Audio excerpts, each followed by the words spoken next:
Hello, good evening and welcome to Unacademy IAS, a one-stop destination for all the English medium civil services aspirants. Welcome to Class 1 of Unacademy's Current Affairs Navigator covering Indian economy articles which have taken place between 22nd November to 7th December 2024. Before I start the discussion, please have a look at the list of the articles that I'm going to take for detailed discussion.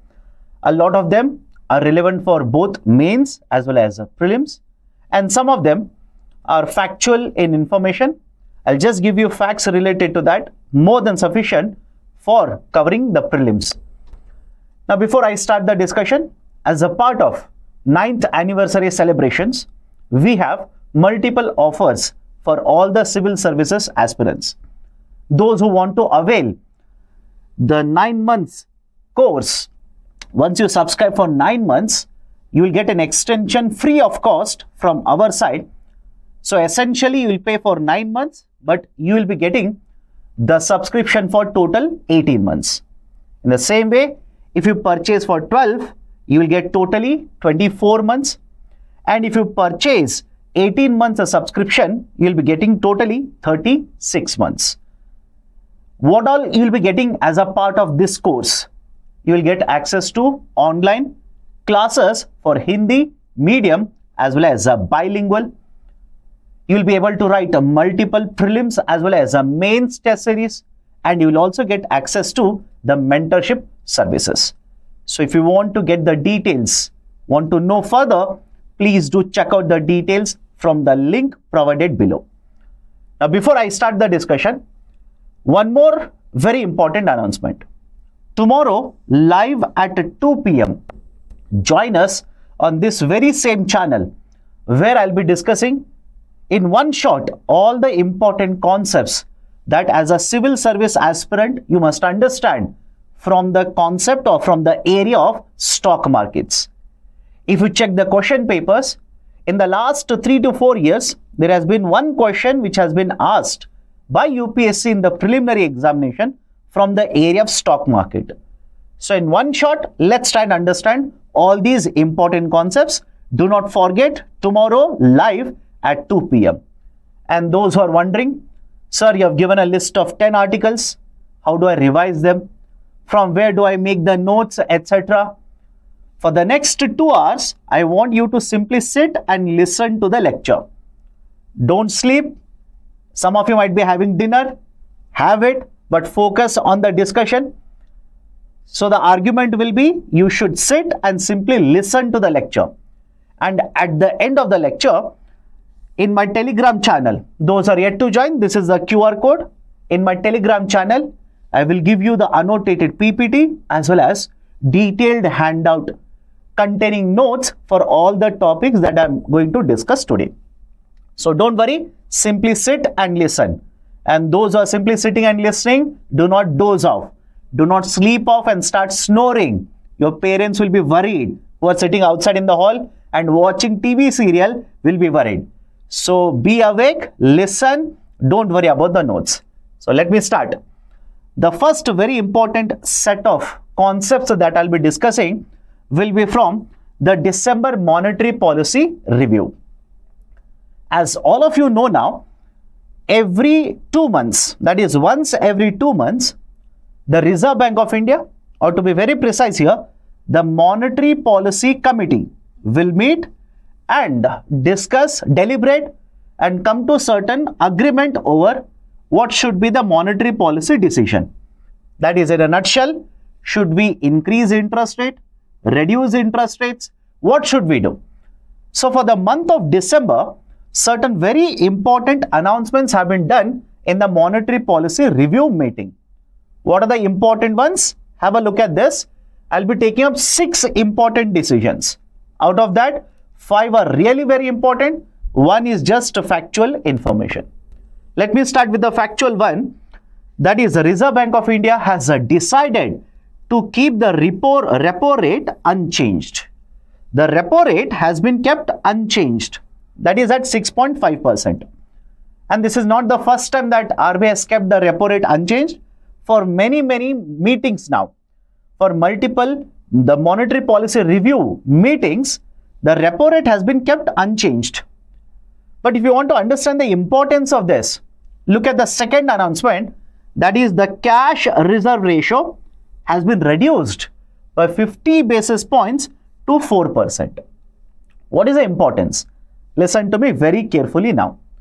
Whenever you talk about, let's say, achieving growth or promoting growth through the monetary policy, you need to ensure there is increased money circulation or money supply in the economy. And in the recent times, there are multiple data points which have raised concerns regarding the GDP growth rate. For example, for the second quarter, what was the GDP growth rate achieved by the Indian economy? We were able to achieve 5.4% GDP growth rate. But much more importantly, this particular 5.4% is the lowest in the last 7 quarters. It is the lowest in the last 7 quarters. At the same point of time, there was one more data set, that is inflation. The CPI inflation for the latest month, right, that is basically for the month of November, for which the data is available, the inflation rate, the retail inflation rate is 6.2%, which is more than the ceiling that is mandated under the inflation targeting, which is 6%. So have a look at the two data sets here. On one side, the GDP growth rate has come down, cause of concern. We are supposed to increase money supply. On the other side, inflation rate is more than 6%. More than 6%. Inflation target is 4. Highest level is 6, but it is 6.2%. So we should do something to control inflation. And in the recent times, inflation has become a bigger headache for Reserve Bank of India. And that is the precise reason why Reserve Bank of India decided that we should keep the repo rate at the same, that is at 6.5%. We should not alter the repo rate. But now some of you will basically say, but sir, point number 2, that is the cash reserve ratio. The cash reserve ratio has been reduced by 50 basis points. That is, earlier it was 4.5%. Now it has been reduced to 4%. Don't you think this will increase money supply in the economy? Correct? All of you able to understand this? Don't you think this will increase the money supply?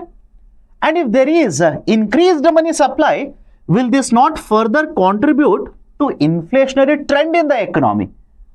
So what is the logic behind this? Why did RBI not change repo rate? Because they said inflation rate is higher, but on the other side, RBI has reduced the cash reserve ratio. Will this not cause inflationary trend? The reason why RBI has used CRR but not repo rate is simple. Listen to me carefully. Repo rate will change the money supply, but the money supply that changes is for very small duration. Remember this.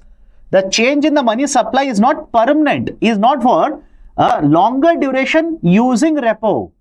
But you can change money supply for durable or longer duration, or for durability, you will use other tools apart from the repo rate. Why? Can anybody tell me the answer? Why repo rate and CRR will have a different impact in the money supply? Anybody, do let me know in the chat section. And those who do not know, listen to me carefully. Whenever repos are signed, these are contracts, these are simply agreements. Whenever repos are signed, these are signed for very short duration. And I hope you understand, repo is not simply a lending rate. Right? I hope all of you know this. Do let me know in the chat section. Repo is for short duration, and second, it is not simply a lending rate. It is basically an agreement where RBI will supply money and take back the money. It will supply money today, but after 7 days, it will take back the money with interest. So if repo is signed for 7 days, for 14 days, for 28 days, don't you think after 7 days, money will be taken back from the banking sector by RBI? After 28 days, the money will be taken back. Whereas CRR, if CRR is reduced, the banks will have more amount of money to lend now. It will have more liquidity. That is the reason CRR has been used, which will ensure money supply will be there for longer duration. But why? Why should we have more amount of money, or why should we have amount of money for longer duration? Because with reduction of CRR, the expectation is money supply will increase by around 1.1 lakh crore rupees now. More than 1 lakh crore rupees, money supply will increase. So if your concern is, sir, it will contribute to inflation, there is a reason why RBI has done this. Reason is, my dear, we are in the month of December. Correct? We are in the month of December. Now you tell me, don't you think lot of you, including me, including your neighbors, including your parents, by the way, don't you think lot of us will start withdrawing money from the banking sector to use it for consumption purposes now? Yes or no? We'll start using lot of this money, which means if you know how the money supply or monetary aggregates are calculated, can I simply say the money that is held by the public will start increasing. Currency that is there with the public will start increasing, which means money that is there in the banking sector will come down. Will this not put pressure on the banking sector? Point number 2, we are in December. Come January, February, lot of companies will start paying taxes. Is it okay? Lot of these companies will start paying taxes. And tell me, when the companies will start paying taxes, from where do you think they will get this money from? From where do you think they will take this money from? They will take it from their accounts from banking sector. So just think of it. We as individuals who are keeping cash, who are keeping money with the banks, we will withdraw money now. Right? The money which is there in the bank will start coming down. The companies will start paying taxes in the month of January, February, etc. Which will also mean money will be taken out. Money will be withdrawn from the banking sector. And that is the precise reason why Reserve Bank of India has changed CRR, has reduced CRR, but not repo rate. Everybody is okay with this argument? Anybody has a doubt? Why not repo? Why CRR? You should be able to understand that. Otherwise, simply do not memorize it. Memorizing or rote learning is of no use whatsoever. This is the argument why CRR has been reduced but not repo rate. Okay, so third announcement, collateral free loans, right? Essentially in case of agriculture sector. Agriculture sector. Now listen to me carefully. In agriculture sector, the farmers will have to purchase a lot of inputs. Correct? The farmers will have to purchase lot of inputs. For example, they will have to purchase fertilizer, seeds, irrigation equipment, etc. Now, over a period of time, don't you think the cost of the inputs have increased? Of course, yes, the cost of inputs have increased. Now, in order to ensure that the farmers will be able to borrow and spend money, invest money in agriculture sector, what RBI has done is, until now, RBI simply has directed the banks, whenever a farmer will take a loan up to 1.6 lakh rupees. Back in the year 2019, until 2019, it was up to 1 lakh rupees. In 2019, this was increased from 1 lakh to 1.6 lakh rupees. So essentially, when the farmer will take a loan, then this particular loan, let's say, is 1 lakh rupees worth of a loan, the farmer doesn't have to provide any kind of collateral. Collateral means security. Is everybody okay with the statement here? Collateral means security. Right? So security doesn't have to be provided by the farmer.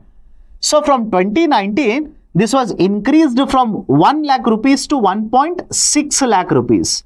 Now, RBI has directed the banks, increase this collateral free loan limit from 1.6 to 2 lakh rupees. What is the use of this? In India, according to agriculture census, there are more than 86% of the farmers who conduct small and marginal farming. Small and marginal farming. And in case of small and marginal farmers, one of the reasons they find it very difficult to get loans is because they lack collateral. So one of the advantages will be the small and marginal farmers will be able to take loans without having to provide collateral up to 2 lakh rupees now. This is the first one. Second one, the farmers already struggle because the cost of inputs have increased. At this point of time, even if it is difficult to get a loan from the institution, then this will be a double blow to the farmer. And that is one more reason why the Reserve Bank of India has increased this particular requirement of a threshold loan to get a loan without any collateral. Point number 3, imagine I'm a farmer. Okay, listen to me carefully. Imagine I'm a farmer.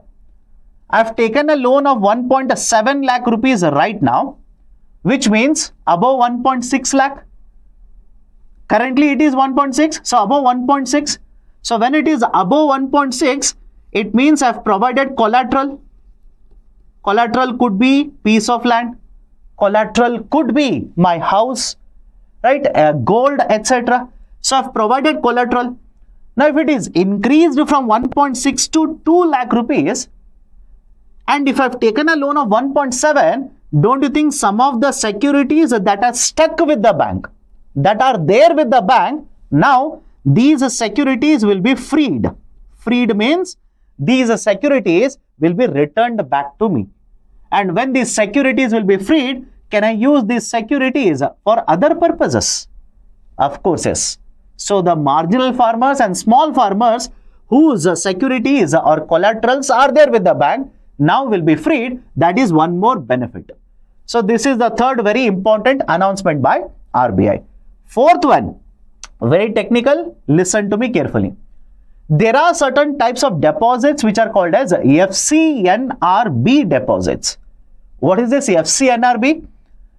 You can go to a bank, open a fixed deposit. Possible? Yes. I can go to a bank, open a fixed deposit. Yes. So we are residents of India. We are residing in India. So we can directly go to a bank and open a deposit, assuming we are providing all the required documents. What about NRIs? NRIs, non-resident Indians. Non-resident Indians. What about PIOs? Person of Indian origin, overseas citizen of India, OCI, etc. So there are different types of, right, let's say people who are residing outside India. What if they want to keep certain deposits in India? Is there any facility? Does RBI have any kind of a facility?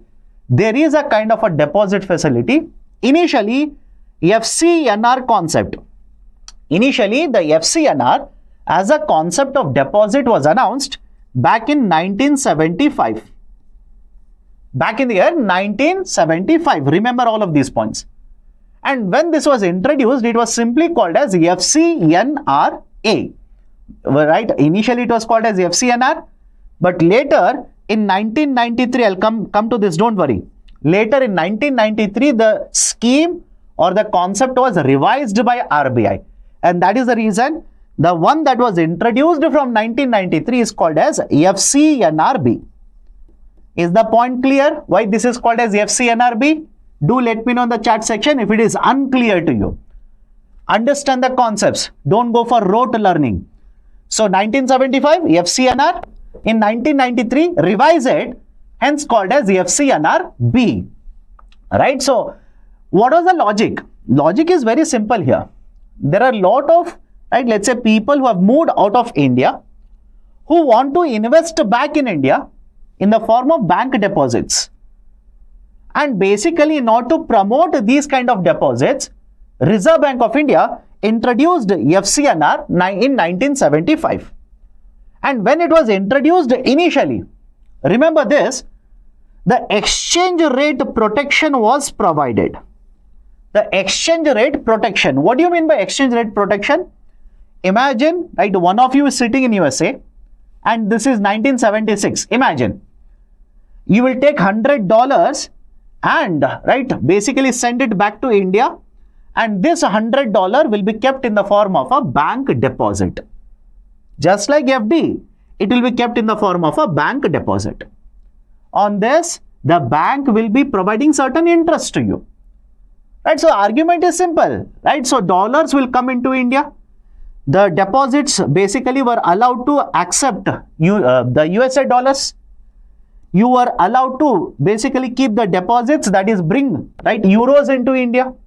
You are allowed to bring British pounds into India, Canadian dollars, Australian dollars. So these are some of the currencies which you can simply bring and keep it in the form of a deposit under FCNR. Done?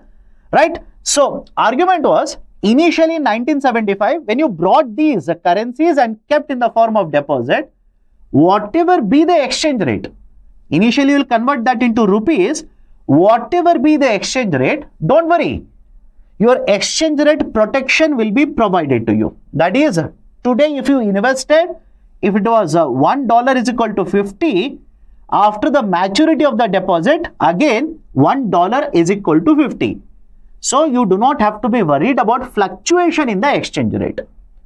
But this feature was removed by Reserve Bank of India in 1993 when they introduced FCNRB. Some of you are asking full form of FCNR. It is basically foreign currency non-resident deposits. Foreign currency non-resident deposit. Right, A or B? Currently it is a B. Now what is the use of these kind of deposits?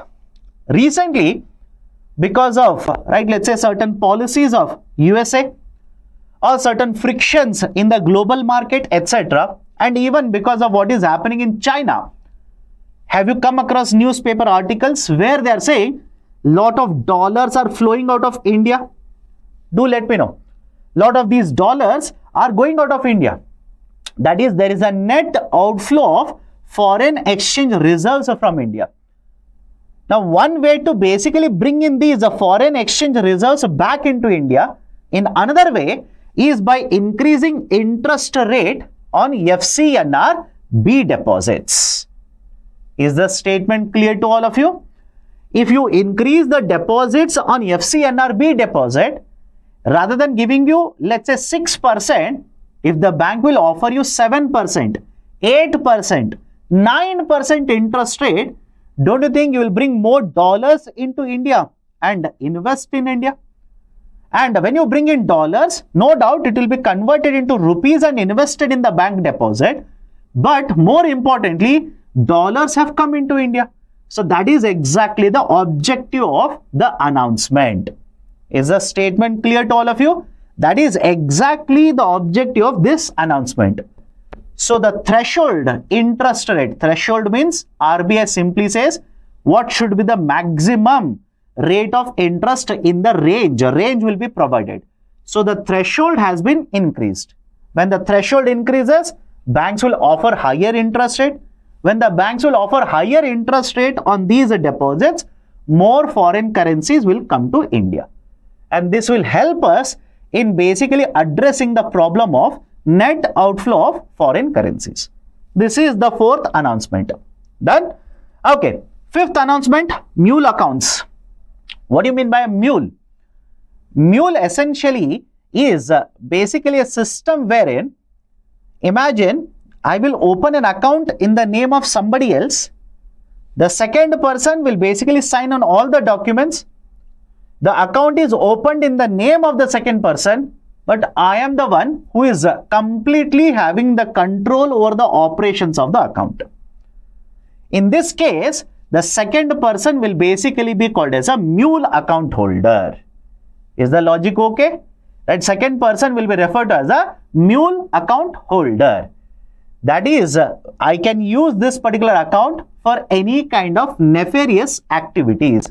Illegal activities. For example, right, let's say I'm involved in digital frauds. That is essentially, I'll simply call you and say, your account is supposed to be blocked. Provide me your account details. Give me your debit card, etc., etc. Jamtara, right? So I'll basically collect your money, transfer your money into this particular mule account, and from there I will withdraw the money or I'll transfer it to another account, etc., etc. So a lot of these illegal activities, nefarious activities are being conducted using these mule accounts. And earlier also, Reserve Bank of India has taken many actions. In certain cases, lakhs of accounts have been closed on the pretext of these accounts being used as mule accounts. And in many cases, RBI says, whenever police action is taken, the action will be taken against this account holder. I am operating, but the account is opened in the name of this second person. He is a mule here. He is a proxy here. Right? So basically, action will be taken against him or her. Right? There will be a lot of investigation, etc. Then they will realize that they have been cheated, they have been misled, etc. That's the reason RBI now says there is a subsidiary of RBI. Subsidiary means an entity owned by RBI. RBI Innovation Hub. RBIH. RBI Innovation Hub. So RBI Innovation Hub has developed an AI tool by the name of mulehunter.ai. This can be used to identify, right, the mule activities or mule account related activities, and action will be taken against such accounts. Then this is the fifth one, and the last one, SORR, important one, secured overnight rupee rate. Right, a secured overnight rupee rate. This is a new type of a interest benchmark rate. Listen to me very carefully. Now, whenever you talk about interest benchmark rate, it's a very important benchmark. Benchmark means a standard. Just like repo rate, there is one more type of a benchmark in call money market. Right now, the important benchmark rate that is used in the call money market is MIBOR. All of you heard of this? MIBOR. MIBOR. Mumbai Interbank Offered Rate. Right, and those who are wondering, sir, what is a call money market? Call money market essentially is a market where one financial institution, a bank, will give a loan for a very short duration, 1 day, 7 days, 14 days, like this, for another bank or to another bank. That is called as a call money market. In the call money market, the rate of interest is generally determined using a benchmark, right? That is essentially MIBOR. But understand this, the concept of a MIBOR, there are concerns. Right? For example, understand the concept carefully here. Before MIBOR was introduced in India, there was one more benchmark rate, international benchmark rate by the name of LIBOR. How many of you heard of this? LIBOR. LIBOR stands for London Interbank Offered Rate, where one bank in the international market will lend to another bank. What is the benchmark rate that will influence it? It was LIBOR. But couple of years ago, there was a particular instance where investigations were conducted and it was found that LIBOR is being manipulated. Is it okay? LIBOR was being manipulated by certain banks, and that is the precise reason the reliance on LIBOR was done away with. And following that, even in case of India, because we follow a model of LIBOR that is called as MIBOR in India, Reserve Bank of India set up an internal working group. Remember the name of the group? The Reserve Bank of India set up R. Subramanian Committee. R. Subramanian Committee. And R. Subramanian Committee recommended that rather than being dependent on MIBOR, we should have one more type of a interest benchmark rate, which is taken as a concept now, and Reserve Bank of India has announced they will develop one more type of a benchmark called as SORR. That is a secured overnight rupee rate. What is the secured overnight rupee rate? right? If you remember this, some time ago I talked about repos, correct? Right, some time ago I talked about repo. What is a repo? It's basically a type of agreement between two financial institutions. And this is for a very short duration, overnight repos. So argument here is, in case of repo, there is a collateral involved. Is the point clear? There is a security involved. And I hope all of you have read about repo. What is truly meaning of repo? Not the textbook definition of repo. What is truly the concept of repurchasing organization? I'm sorry, repurchasing order, not organization, repurchasing order. So there is a security, or these are secured in nature. And in case of the money market, most of the transactions are essentially the bi-party or two-party repos or tri-party repos. In fact, according to RBI data, more than 98% by volume of the transactions in the money market are essentially repos like this. So rather than using MIBOR as a benchmark rate, now RBI says, let me introduce a new type of a benchmark rate that is called as, look at the name and do let me know, does it make sense to you now? Secured overnight rupee rate. That is, if you're wondering, sir, how this will be calculated, etc. Multiple transactions, or let's say multiple entities which are involved in the repo transaction, they will report what is the rate of interest, and we will basically take the weighted average of all of this and call it as secured overnight rupee rate. This is a much better benchmark interest rate compared to MIBOR, and RBI said this will be developed by another authority, financial institution by the name of Financial Benchmark of India Limited. FBIL will be developing this SORR. Done. So these are the 6 very important announcements. The first one is just factual, but the next 5, according to me, are very conceptual in nature. You should have known all of this. Done? Okay. Right. So based on this, I've given an MCQ, and those who have questions, have patience. I'll take your questions after some time, don't worry. Consider the following statements regarding FCNRB deposits. Right, try it. Take 30 to 40 seconds and try out. Let me know what is the right option. After that, I'll tell you what is the key answer.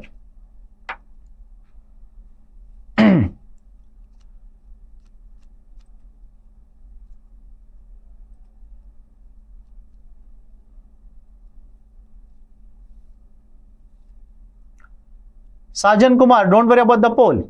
Let me know what is the right option.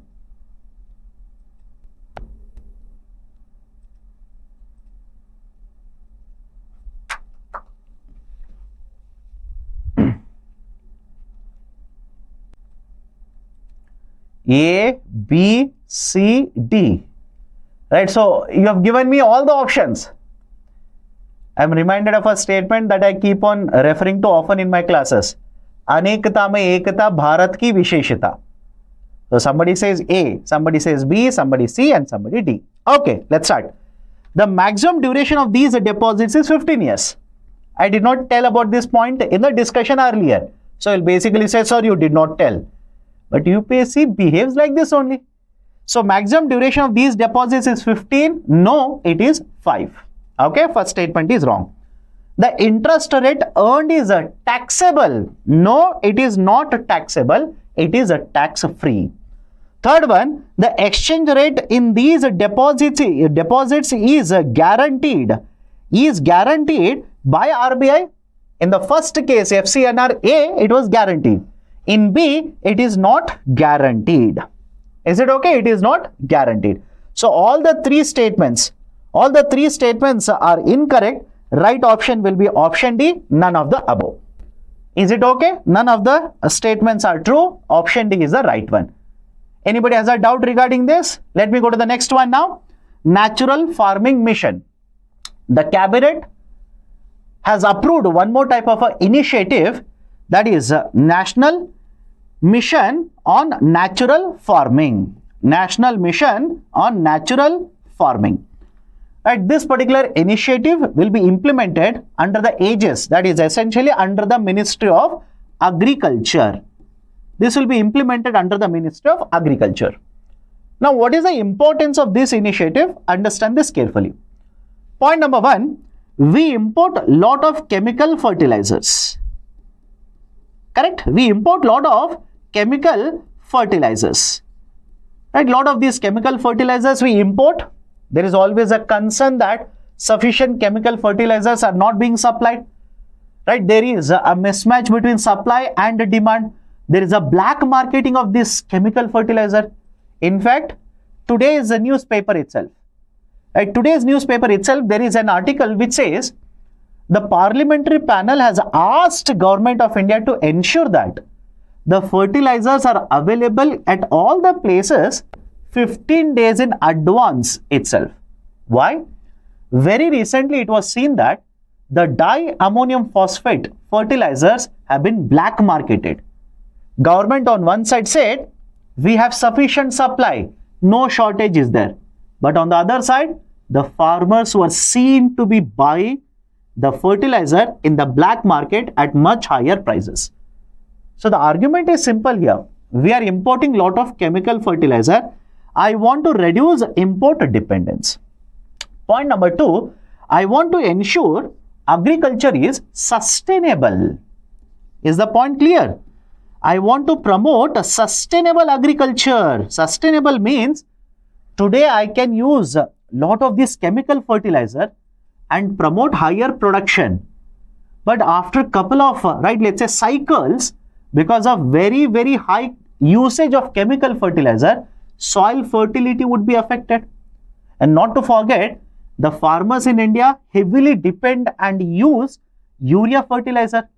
There is a problem of leaching of urea, right? Destroying water bodies, affecting soil fertility, etc. So what I want to do now is promote sustainable farming. Not just more productivity, but sustainable farming. And point number 3, I want to promote more and more incomes for the farmers. At the same point of time, the government wants to promote more and more earning for the farmers. Now, to promote all of these objectives, the government has announced a new initiative by the name of NMNF. It's a centrally sponsored scheme. Remember this. It is a centrally sponsored scheme. What do you mean by sponsored scheme?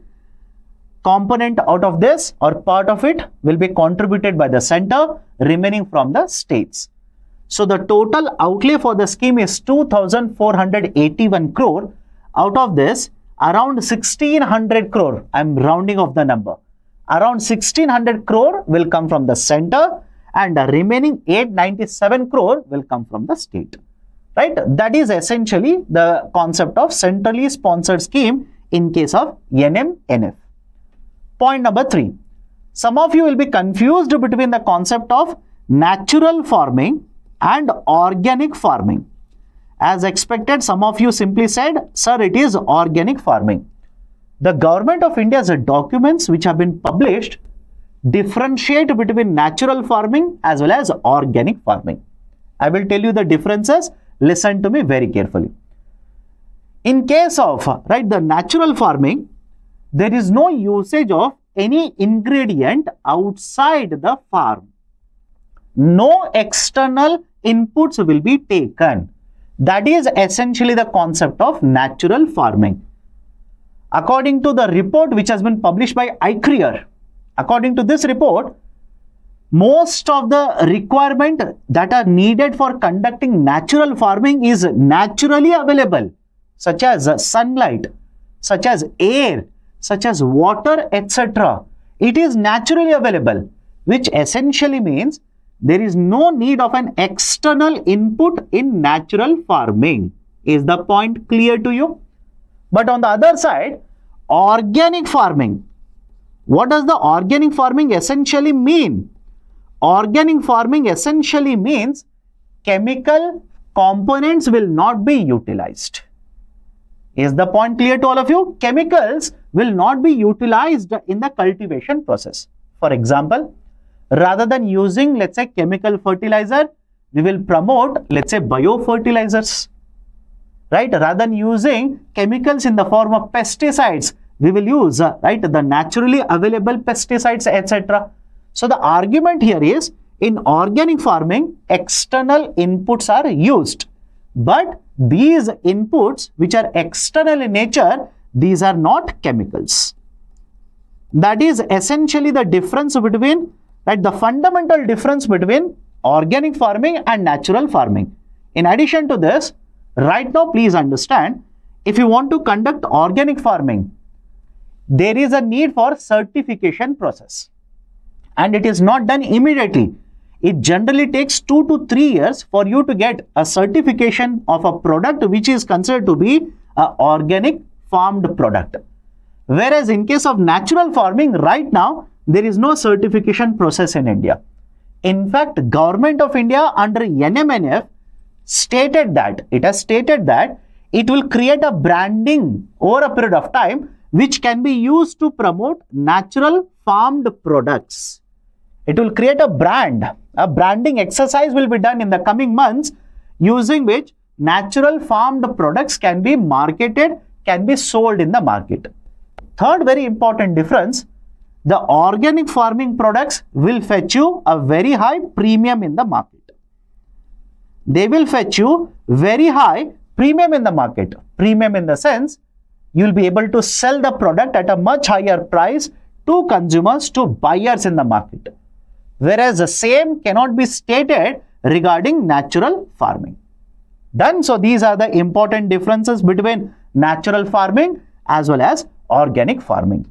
Now, what have been provided? What provisions have been provided under National Mission on Natural Farming?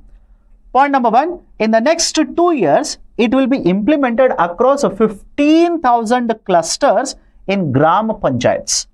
Clusters essentially here means there is grouping of villages.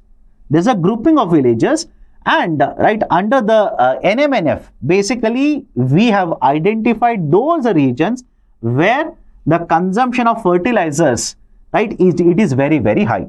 Certain regions, you will see that the consumption of fertilizers is very, very high. So out of those, we have identified certain groupings or clusters which will be targeted and will be implemented. Done? Next one, preference will be given to those areas which have farmer producer organizations, which have primary agriculture credit societies, etc. Because generally when the farmers have a group like this, such as FPO, they are in a group, they'll easily be able to cultivate, produce and sell it in the market, find a buyer in the market. 2,000 national farming models will demonstration farms shall be set up in multiple universities. If a farmer wants to be trained how to conduct national farming, if they want to learn, these national farming models shall be used to provide training to these farmers.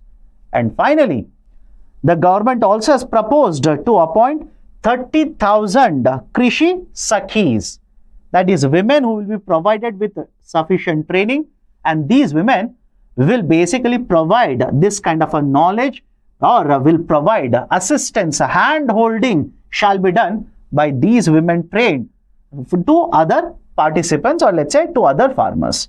So these are some of the things that have been provided under the concept of National Mission on Natural Farming. Is everybody okay with the argument here? And why this is so important? The government has targeted this and says in the next couple of years we want to target more and more area, bring it under natural farming. We want to target 1 crore farmers and bring them under natural farming. I want to reduce the dependence on chemical fertilizers. I want to promote a sustainable agriculture, etc., etc. And that is the precise reason why this mission will become very important for the civil services examination.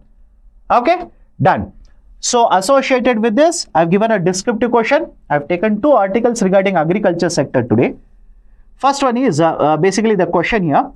Discuss how National Mission on Natural Farming will help make India's agriculture sustainable and help in meeting food security. 15 marker question in 250 words. You can talk about what is the importance of natural farming, why should we promote natural farming, and what has the government of India done to promote natural farming, and what will be the expected outcomes. Right? So essentially that will help you in meeting the requirements of the question provided here.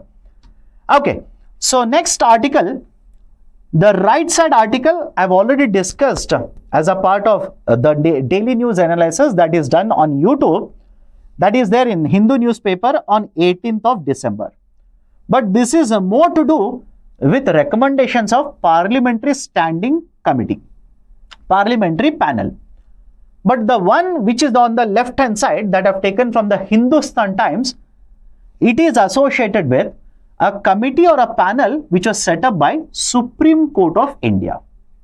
Is the point clear to all of you? Supreme Court of India had set up a panel.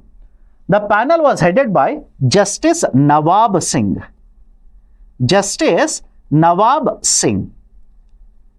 Right, so this particular panel was set up by Supreme Court of India, and this panel has given certain observations as well as the recommendations to Supreme Court, and the Supreme Court of India has basically shared this particular report to other stakeholders and has asked these other stakeholders to look at the recommendations and give a feedback regarding the recommendations. So in that particular context, I'm not talking, again I'm repeating this, I'm not talking about the recommendations provided by the parliamentary panel. No, I'm not talking about that. That I've already covered in the daily news analysis. I'm covering the another set of recommendations which have been provided by Justice Nawab Singh panel to Supreme Court of India. So what does this particular panel basically say? First, certain important observations. The panel observes that in case of India, around 46% of the working population is present in agriculture sector. It is present in agriculture sector. Right? Point number one, this is very, very high. Don't worry, it's very, very high. But the panel also says, on one side, 46% of working population is present in agriculture. But if you look at how much does it contribute, the panel simply says the contribution is somewhere around 15% of the GDP. The contribution is somewhere around 15% to the GDP. Point is clear? Point number two. In case of India, from 1995 till today, the panel simply says more than 4 lakh farmers have committed suicide. More than 4 lakh farmers have committed suicides. Right? Why? What is the reason? The panel simply says, if you look at what is the earnings of the farmers, the earnings of the farmers have stagnated. The earnings of the farmers have stagnated. They have not improved by a lot. But on the other side, the debt of the farmers has increased. The debt of the farmers has increased by leaps and bounds. It has increased by a huge number. And how much is the earning of the farmers? According to this panel, on everyday basis, the farming households on an average, in case of India, the farming households on an average make an earning of 26 rupees. They make, 27, not 26, 27 rupees. So on an average, the households in India, rural India of course, they make an average earnings of 27 rupees. So the earnings have stagnated. The debt of the households have increased. Right? In addition to this, the panel also has criticized a green revolution. It has criticized the green revolution. Make a note of this. Why? And when I say make a note of this, not literally in a paper, because all of this is there in the handout. Don't worry. Mental note. It has criticized the green revolution. The panel has simply stated that to begin with initially, the green revolution provided a lot of benefits. Productivity increased. Production increased. Right? The government implemented a lot of these policies to provide benefit to farmers. So to begin with, yes, right, we have got the benefit. But over a period of time, it has actually led to certain unsavory outcomes. Right? That is, some of the outcomes which are not required has been experienced, which have a negative impact now. For example, water availability, soil fertility, etc. So the panel simply says that if you look at all of these, right, put together all of this, there is a need for the government to implement certain structural reforms. Is it okay? There is a need for the government to implement structural reforms, and that is where the panel is arguing in favor of providing statutory status to MSP. Is the point clear to all of you? Right? Citing all of these particular problems, that is where the panel simply says it is a time for the government of India to seriously think about providing statutory status to the minimum support price. Done. So these are certain important points which have been provided in the article regarding, right, let's say the green revolution, the status of farmers in India, the issue related to MSP, etc. Now, why I'm talking so much about this? In the last 2 weeks, just in the last 2 weeks, here are 2 reports. I'm giving you 2 reports. One is essentially the parliamentary panel, as well as the other one is Justice Nawab Singh committee report. You can use both of these reports if at all there is a question in the UPSC regarding the MSP in India. Is the point clear? You can use both of them to argue in favor of, let's say, legalizing or let's say providing statutory status for minimum support price.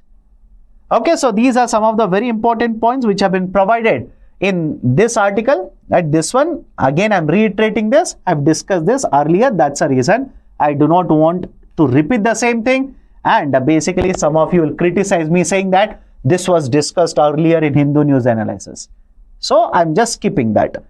Done. So in order to basically give you one more assignment, I've given one descriptive question. Listen to me carefully. The question is, discuss how green revolution has affected sustainability of agriculture apart from its environmental, social, economic impact.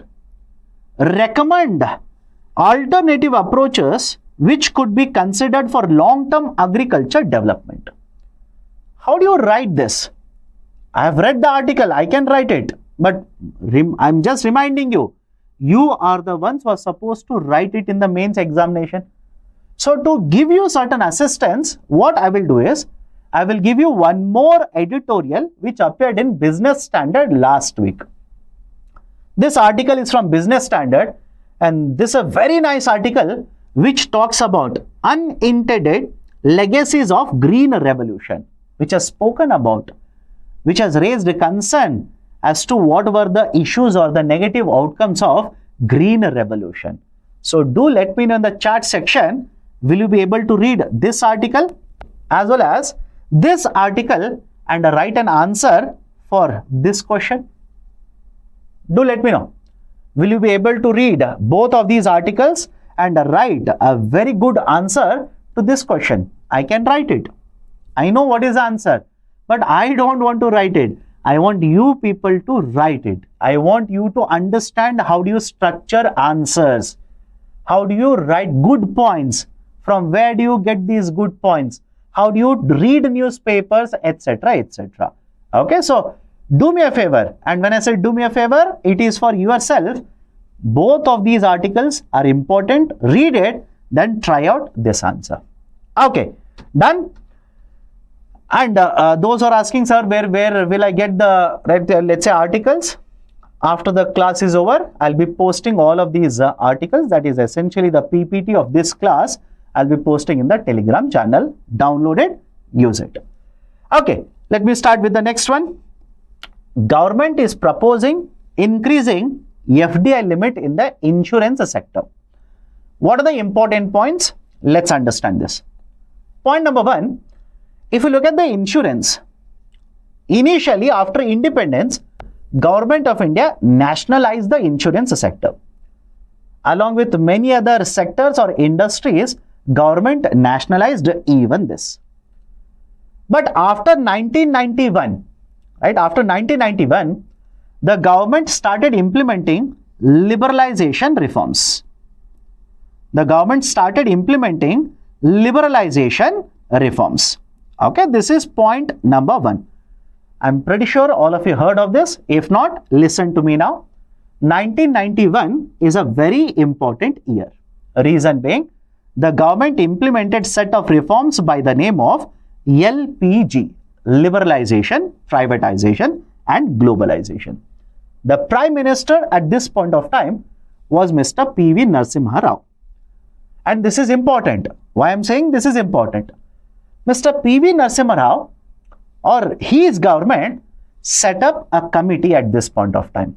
And the name of the committee is R.N. Malhotra Committee. R.N. Malhotra Committee. This committee gave recommendations. Although recommendations were accepted by Government of India, immediately Government of India was not able to implement any kind of a big scale reforms or large reforms in the insurance sector. Finally, very big amount of reforms were implemented by Mr. Atal Bihari Vajpayee's government.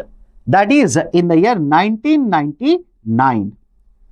In the year 1999, Atal Bihari Vajpayee's government, AB Vajpayee's government implemented lot of reforms. And one such important reform in case of insurance sector is establishing IRDAI. All of you heard of this? IRDAI, Insurance Regulatory Development Authority of India. The Government of India passed IRDAI Act and set up IRDAI or provided statutory status to the IRDAI.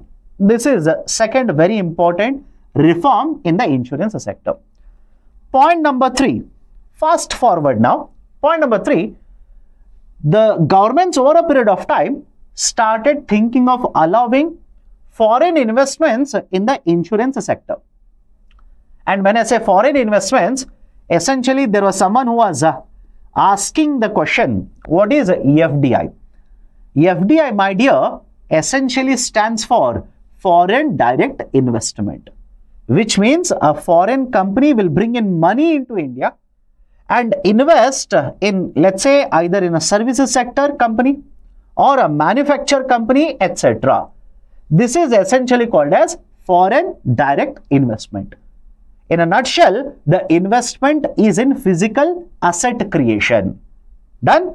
Okay, so fast forward number 3. Point number 3 now. The Government of India decided we should allow foreign companies to come into India and invest in the insurance sector. And that's the reason back in the year 2015, Government of India brought in a policy to increase the FDI that is allowed in the insurance sector and increase the FDI to 49%. Increase the FDI to 49%. And following the same argument of allowing more and more investment by foreign companies in India, again in the year 2021, Government of India increased this 49% FDI to 74%. That is up to 74% FDI now would be allowed under automatic route. Under automatic route. Automatic route essentially means if you are bringing up to 74% investment in an insurance company, you do not have to take any kind of permission. You do not require any kind of approval. You can easily bring in the money and invest. So, automatic route FDI up to 74% was allowed in the insurance sector. Now, latest policy that the Government of India is saying this is to essentially increase the FDI from 74% to 100%. Is it okay? They want to increase it from 74 to 100%. That is, entire investment in an insurance company will be done, or the ownership of this insurance company will be with the foreign company now. Once this insurance amendment, because remember this, Government of India has to amend the insurance law in order to increase the FDI. So Government of India wants to ensure more and more foreign investment will happen. Now, what are the important announcements that are being done apart from this, and what is the implication of that? What is the impact of that? Let's try and understand. Point number one, the government, as already mentioned, want to increase this from 74% to 100%. And right, UPSC lover issuer, yes my dear, it will be under automatic route itself. Guys, remember this. Most of the sectors which were covered under the approval route earlier or the government route earlier have been shifted to automatic route. Reason being, government itself says, I want to promote ease of doing business. I want to ensure more and more investment will come into India and will help in promotion of, let's say, manufacturing, industrialization, etc. So most of these sectors which were earlier under the government route now are kept under automatic route. So first important objective which we have already discussed or mentioned is increase in the FDI limit. Second one, government is also considering something by the name of composite license. Understand this. It is considering something called as composite license. What is this composite license? Right now, when you talk about insurance, there are different types of insurance services, essentially insurance products. There is a life insurance, there is a vehicle insurance, there is a health insurance, right? So there are different types of insurance products. Right now, according to the regulation, if you are involved in one type of an insurance product, you are not allowed to be involved in another type of insurance product. That is, let's say I am providing life insurance or let's say I am providing health insurance. At the same point of time, I will not be allowed to provide, let's say, vehicle insurance. Which means, imagine a foreign company which is present in all these types of insurance products, they will have to create multiple entities like this. Is the point clear? They'll have to create multiple entities, hire multiple people, incur multiple operations as well as the cost if they want to be involved in all of these insurance categories. So Government of India now says, let's not be having the same continuation of the policy. Let's discontinue that. Introduce something by the name of composite license, wherein one license is sufficient. You take one license, now you can provide all these different types of insurance products. Is the second one clear to all of you? The third very important proposal that has been given now by the government is, essentially right now if you're an insurance agent, you will be registered with one insurance company. Now you cannot be working for second insurance company. Right? You are basically blocked. In a nutshell, you are basically blocked to work for only one insurance company. Government says no. Let's have a new system where the insurance agents can start working for multiple companies and offer multiple products. Right? So these are the three very important proposals that have been discussed by the Government of India. Now, what is the impact of all of this? What is the impact of all of this? Point number one, we expect a huge amount of investment to flow into India. Understand this. We expect huge amount of investment from the foreign market to come into India and, let's say, invest in the insurance sector. It will help us in attracting FDI. Point number two, the Government of India through IRDAI, Insurance Regulatory Development Authority of India, has a target of achieving insurance for all. Insurance for all by 2047. This is a target, remember this. They want to achieve or ensure that all the people are covered in India under the insurance by 2047. And if you are wondering, sir, how many people are covered right now under the insurance category? According to the government document, insurance penetration is just 4%. Insurance penetration is just 4%. That is, the penetration of insurance, that is, the insurance products is very, very poor in India. So now think of it, if you allow foreign companies to come into India, more competition, and if you allow composite licensing, the companies can they offer new type of products at affordable prices to customers in India. Does it make sense to you?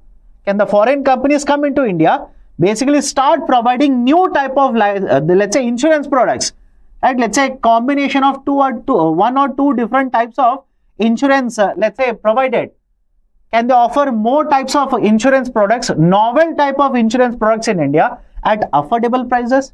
That will help in basically increasing the insurance penetration, and it will also help in ensuring the objective of providing insurance for all by 2047. Done? Right. So, third one, the customer benefit. That I have not written, but I hope you understand. That should be automatically acceptable. The benefit to customers. The customer benefits. Okay. Right. Now, at the same point of time, there was a concern raised. What do you think will happen to the domestic participants then? Domestic companies are there. What do you think will happen? The experts are arguing that even though the foreign companies might come into India, the domestic companies will not be shut down. They are not going to run out of business. Why? Because it is an insurance product. Point number one, because it is an insurance product, people in India will have more faith in domestic companies. Right? It is an insurance product where faith matters a lot. Confidence of the customer matters a lot. Right? So, domestic companies will not be shut down. In fact, many experts argue that the foreign companies, when they come into India, they may start using the network which has been developed by domestic companies.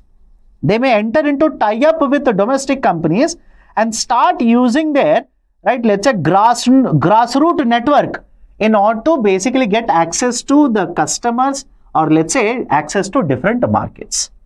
Done? So these are certain important points regarding the announcement of let's say the proposal of Government of India to increase FDI from 74% to 100%. Are all the points clear to you? Please do let me know. Everything is clear to you? What is being done? Why it is being done? And what is the likely impact? Right? These are the things that you need to understand. Associated with this, there is a question. Try it. Rather than me reading out the statement and then asking you, try it.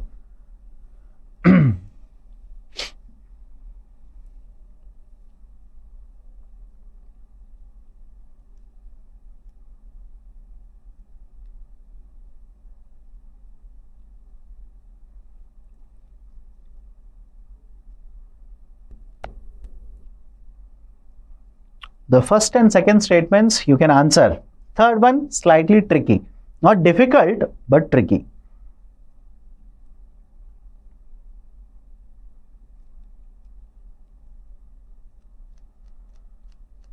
What is the answer?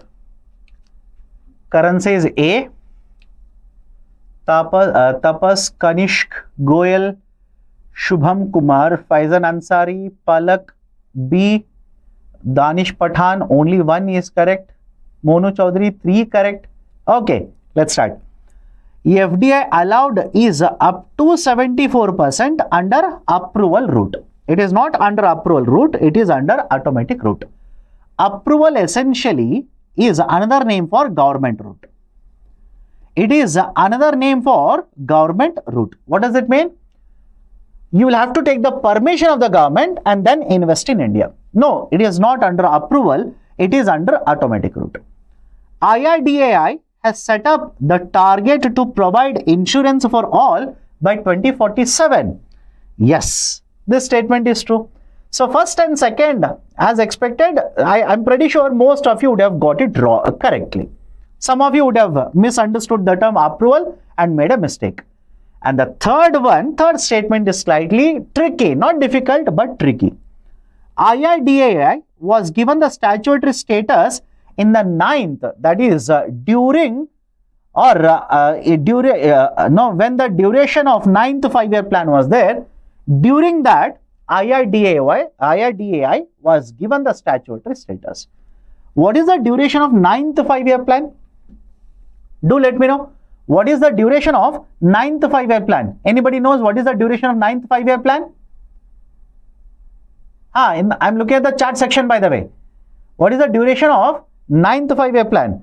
The duration of 9th 5-year plan was essentially from 1997 to 2002.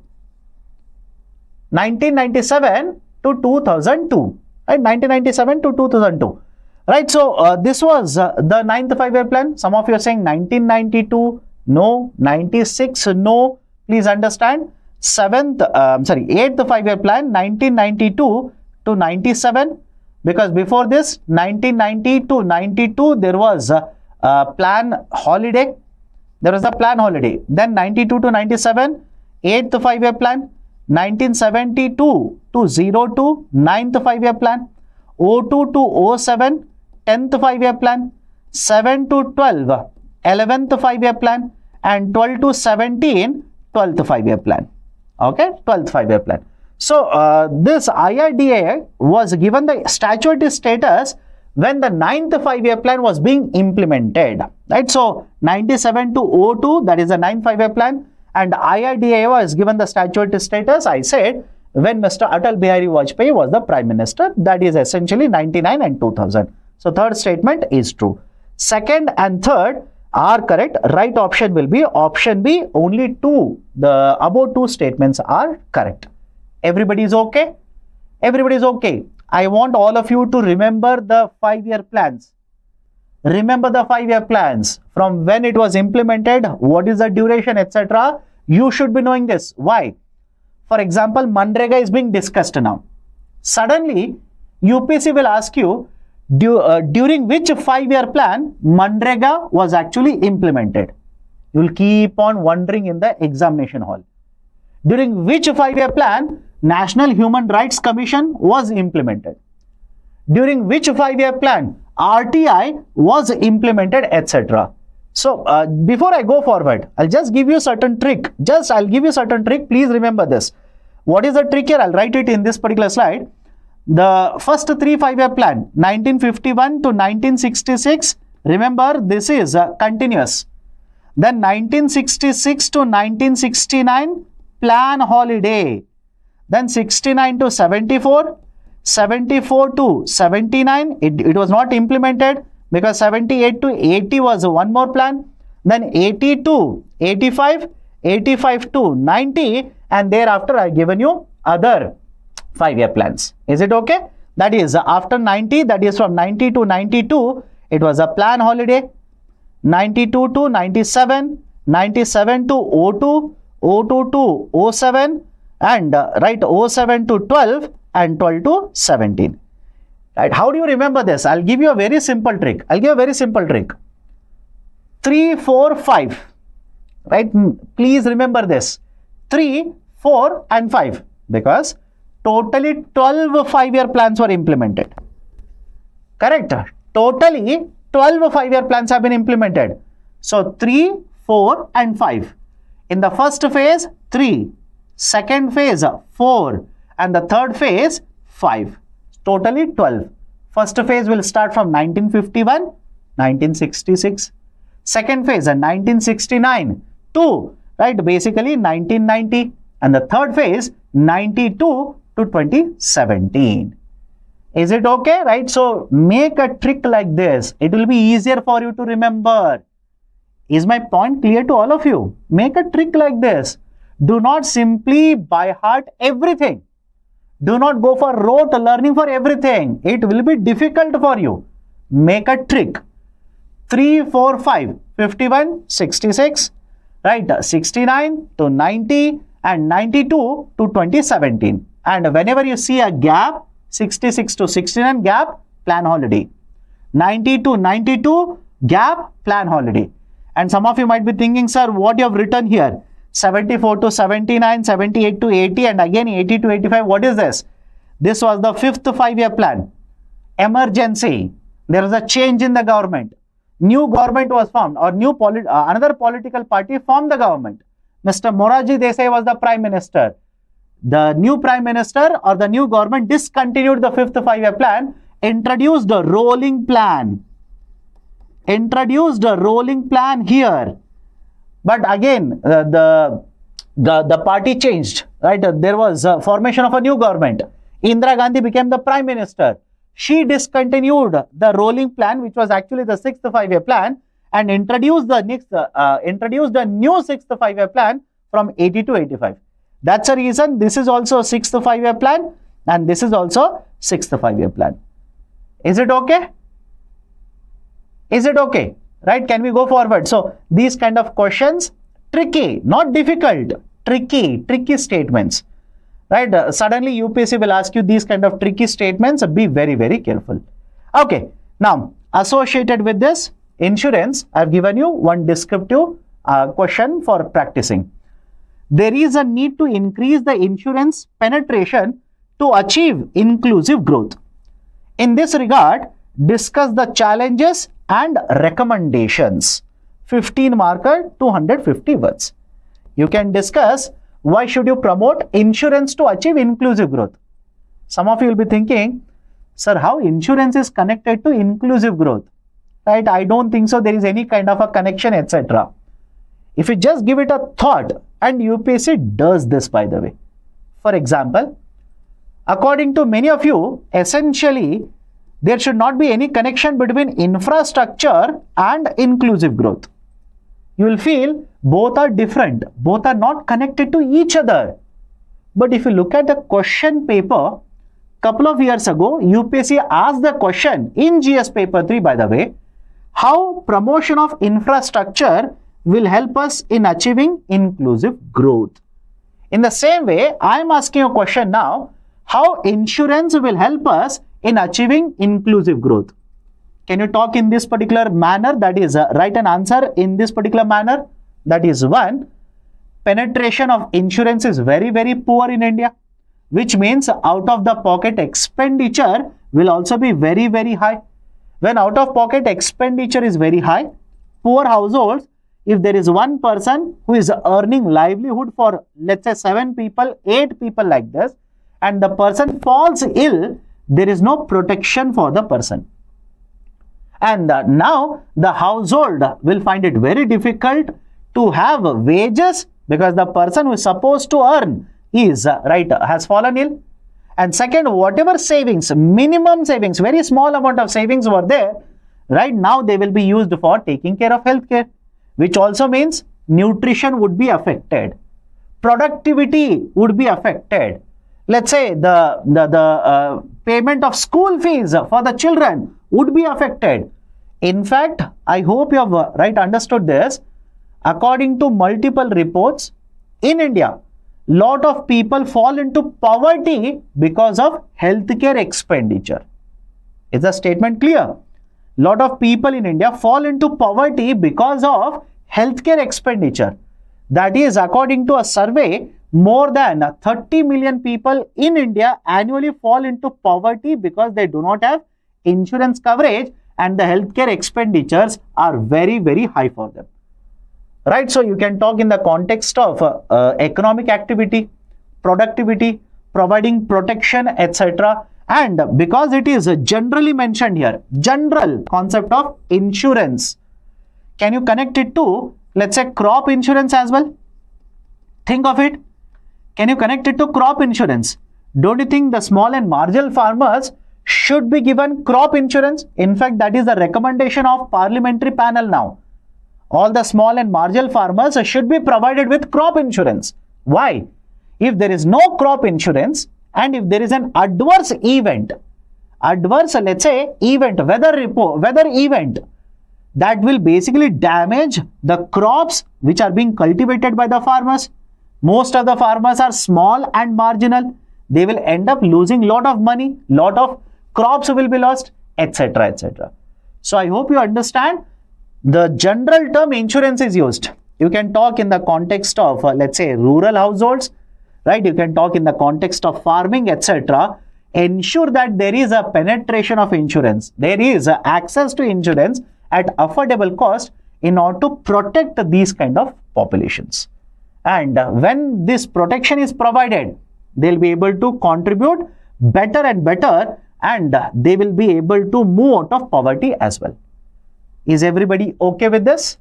Is everybody okay with the argument? Right, so what are the challenges and recommendations? You can use the recommendations of the committee. You can use, let's say the schemes which are being announced by the government, etc. Okay, now, couple of important things regarding MSME. Micro, small, medium enterprises. Now, what are the important things? I'll take 3 important announcements that have been done by the government. Right, again, 2 from the government, 1 is essential and update. Point number 1, the government of India, in the budget that was announced in the month of July, the finance minister made a very important announcement, announcing a reform in one of the initiatives that is associated with Mudra Yojana. That is, an initiative to promote MSME sector in India. We have an initiative by the name of Mudra. Right? What is Mudra? Micro Units Development and Refinancing Agency. The government of India, through an institution which is a part of SIDBI, is implementing a Yojana by the name of Mudra. Under Mudra Yojana, collateral-free loans, remember this, collateral-free loans are provided to micro and small enterprises. Collateral-free loans are provided to micro and small enterprises, MSEs. Until now, 3 types of loan products were provided under the Mudra Yojana. That is 1, Shishu, second one is Kishore, and the third one is Tarun. Shishu, Kishore and Tarun. Under the Shishu type of a loan, you will be getting a loan of up to 50,000. Under Kishore, more than 50,000 up to 5 lakh rupees. And under Tarun, more than 5 lakh up to 10 lakh. So essentially, until now, right, you would be getting a collateral free loan up to 10 lakh rupees under Mudra Yojana. But now, Government of India has announced and it is being implemented. That is, from 10 lakh rupees, there is one more category, Tarun Plus. There is one more category, that is Tarun Plus, wherein the loans that will be provided will be double of what is provided under Tarun. That is, up to 20 lakh rupees a loan will be provided under Tarun Plus. This is point number 1. But whenever you talk about these kind of initiatives, I'll connect it to current affairs. Whenever you talk about these kind of initiatives, please understand, generally the government will provide targets to the authorities which are supposed to implement it. Right? And this is very common. You may not know this. But it is very common. For example, earlier Government of India implemented Pradhan Mantri Jan Dhan Yojana. Under that also, government used to allocate targets to various banks. And the targets were allocated. And when these targets are allocated, that is one of the reasons. I hope you understand. Right? You might end up criticizing me for this. But that is one of the reasons why in many of the cases or in some of the accounts, there is a problem with these Pradhan Mantri Jan Dhan Yojana accounts, because the people are not aware that they have PMJDY accounts. In lot of these PMJDY accounts, the balance is simply 0 rupees even today. Why? Because the targets were given to the banks. Let's say the target will be given to the bank. Now the chief managing director will simply give a target to regional manager. The regional manager will simply call all the chief managers of the banks or branches and will allocate the target. Now the chief manager will go to the bank, call the manager right below his rank and will allocate the target to him or her. Now these will basically flow down to all the officials who are sitting in the branches. And because they are supposed to meet the targets, they will simply keep on opening these accounts even to the people who may not require it. For example, you want to purchase something. You want to take a service from the bank. The manager will simply say, open an account. I will easily give you access to this service, etc. You want a locker facility. The manager might simply say, open an FD, like this only. So the argument is simple here. In the same way, under Mudra Yojana, the targets have been provided for multiple banks. And the banks are simply raising two important concerns regarding this. One, the targets which have been allocated are unreasonable. They are very, very high compared to what the targets were allocated last year. Right? So, very unreasonable targets. Second, which is much more important concern, the non-performing assets, the NPAs, the non-performing assets in this segment of the credit activity is on the rise. The non-performing assets, right, in this particular segment of lending activity is on the rise, which means today if you keep on giving loans to these particular borrowers, the NPAs in the couple of months or couple of years later, NPAs in the banking sector will also start increasing, right, will further increase. Then who will be held accountable? The same people who approved loans. They will be asking, right, the authorities will be asking, why did you give loans to these kind of borrowers, etc.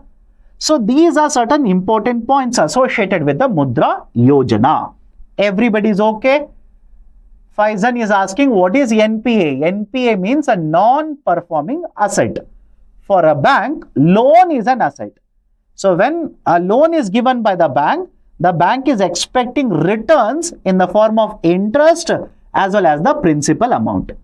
If the borrower doesn't repay this and 90 days are over, then your account will be classified as a non-performing asset.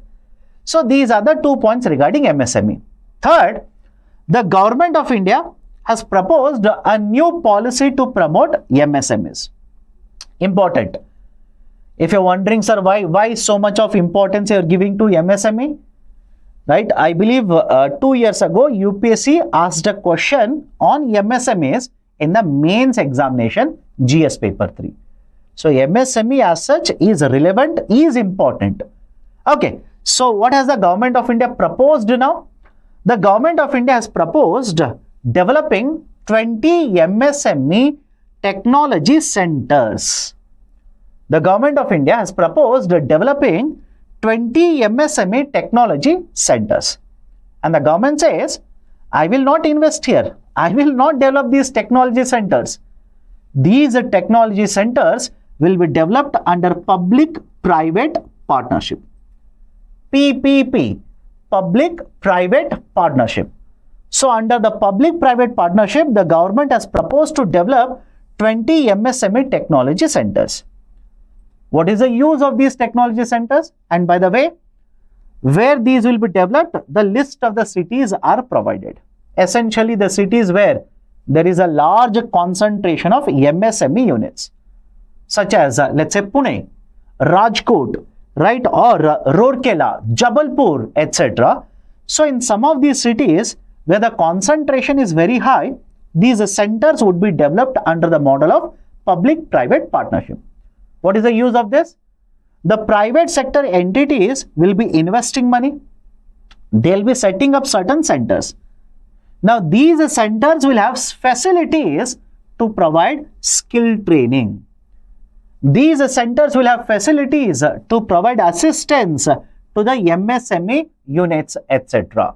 For example, have a look at this. The centers will create an additional capacity for skilling of the people. How many? The target is to provide skilling for 4 lakh additional people through these 20 centers. We will provide skilling.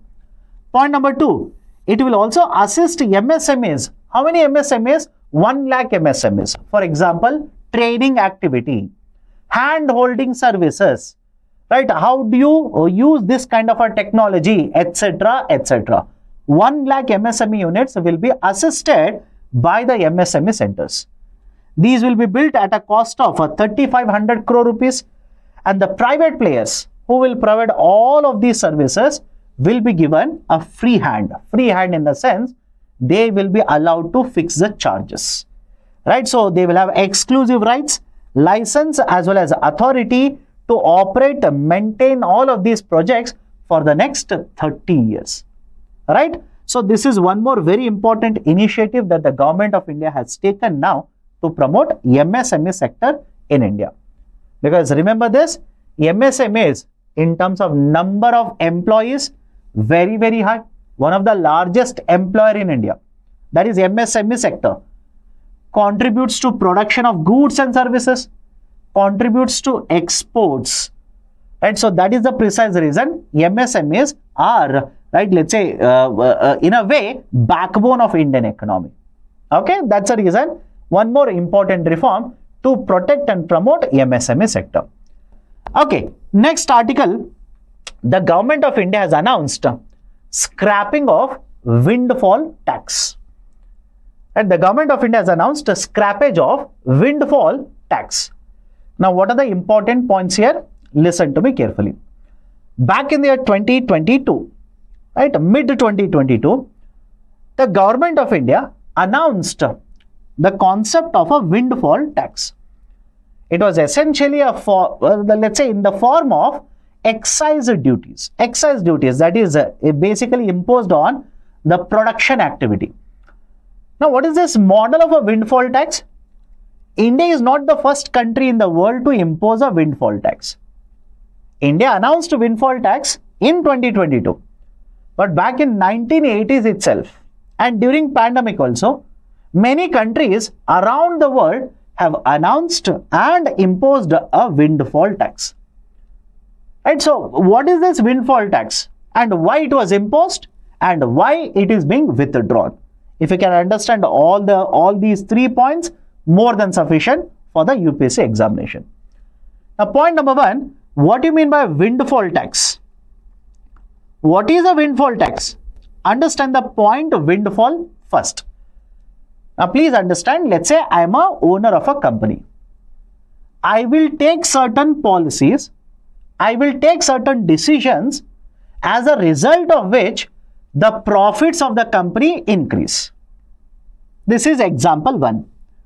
But on the other side, because of certain external events which are not under my control, if my profitability increases, this is called as a windfall. Is the point clear to all of you? I'll give you example, don't worry. I'll repeat this again. Example 1, I'm the owner of a company. I will implement certain policies, I'll take certain actions or decisions, and because of this, the profits of the company will increase. That is acceptable and that is required also. But on the other side, because of certain external events, the profitability of my company increases. And these external events are not under my control. That is called as windfall. Technically, windfall is defined as unearned, unanticipated gain in the income through no additional efforts or expenses. Through no additional expenses or the efforts. This is called as a windfall. Now, before I go forward, many of you will be having a doubt, sir, any example? Explain this with an example. Let me explain this. During the pandemic and after the, let's say a couple of the years after the pandemic was, after a pandemic had an impact on the global economy, there is one international event that has had a larger impact on the global economy. Of course, I'm talking about Russia-Ukraine war. Okay, now understand this. With this, I'll explain to you what is a windfall. Russia attacked Ukraine, waged a war against Ukraine. Now, when Russia invaded or attacked Ukraine, the G7 group of countries basically imposed economic sanctions on Russia. Multiple sanctions were imposed, and one such a sanction was the exports of oil from Russia. Now, the G7 group of countries said, we will not be purchasing crude oil from Russia. Now, at this point of time, because the sanctions were imposed, because the G7 group of countries did not want to purchase the oil from Russia, suddenly the price of the crude oil by the Russian exporters was reduced. Is the point clear? Suddenly, right, let's say the Russian exporters, because they wanted to sell it, they started selling the crude oil at a discounted price. At a discounted price. Okay, this is point number 1.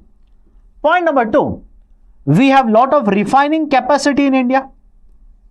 We have lot of refining capacity. Refining means essentially purchase the crude oil and purify, extract multiple components from the crude oil. That is called as refining. India, around 85% of the domestic requirement of the fuels, we basically satisfy that through imports. So we started importing crude oil from Russia at discounted prices and refine it, and now we started exporting the final output. Some of the output of fuels we started exporting. And at the same point of time, what is happening in the global market? Suddenly, many of the countries around the world have imposed sanctions on Russia, and Russia was not able to supply its crude oil to many countries. So in the global market, the crude oil supply was disrupted, and when there is a disruption like this, the prices of the fuels will start increasing. Prices of the fuels, right, will start increasing. That is a natural outcome. So look at this. The Indian refiners are able to purchase the crude oil at a lesser price, and in the international market, the prices of the fuels have increased, are at elevated levels. So the Indian refiners started purchasing at lesser price, started exporting the output to many countries at higher prices, thereby booking very high profits, thereby earning higher profits. Is the point clear to all of you? So now tell me, are the Indian refiners earning more profits because of their efforts, because of their decision making? No, they are able to book higher profits, earn higher profits because of, right, let's say an external event which is beyond their control. Can I call this as a windfall? Everybody is okay with this? Can I call this as a windfall now? So government of India looked at this, and another thing is there, I'll come to that, imposed a tax called as a windfall tax.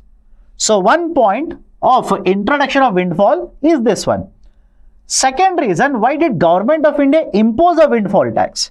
Why did government of India introduce a windfall tax?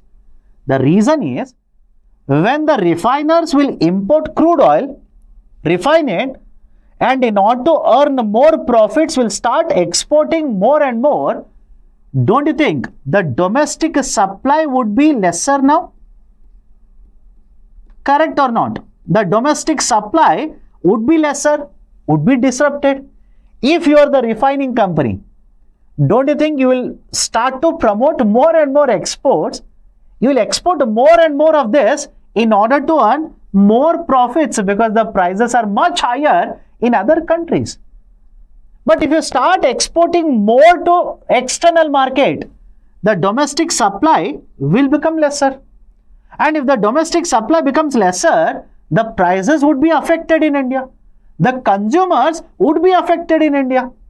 So what government of India thought was, okay, on one side, there is a windfall.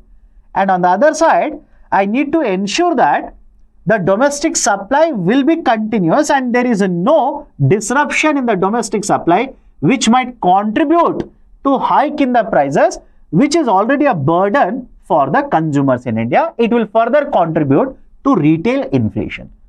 So government essentially targeted these companies, the oil companies, and imposed a tax called as windfall tax.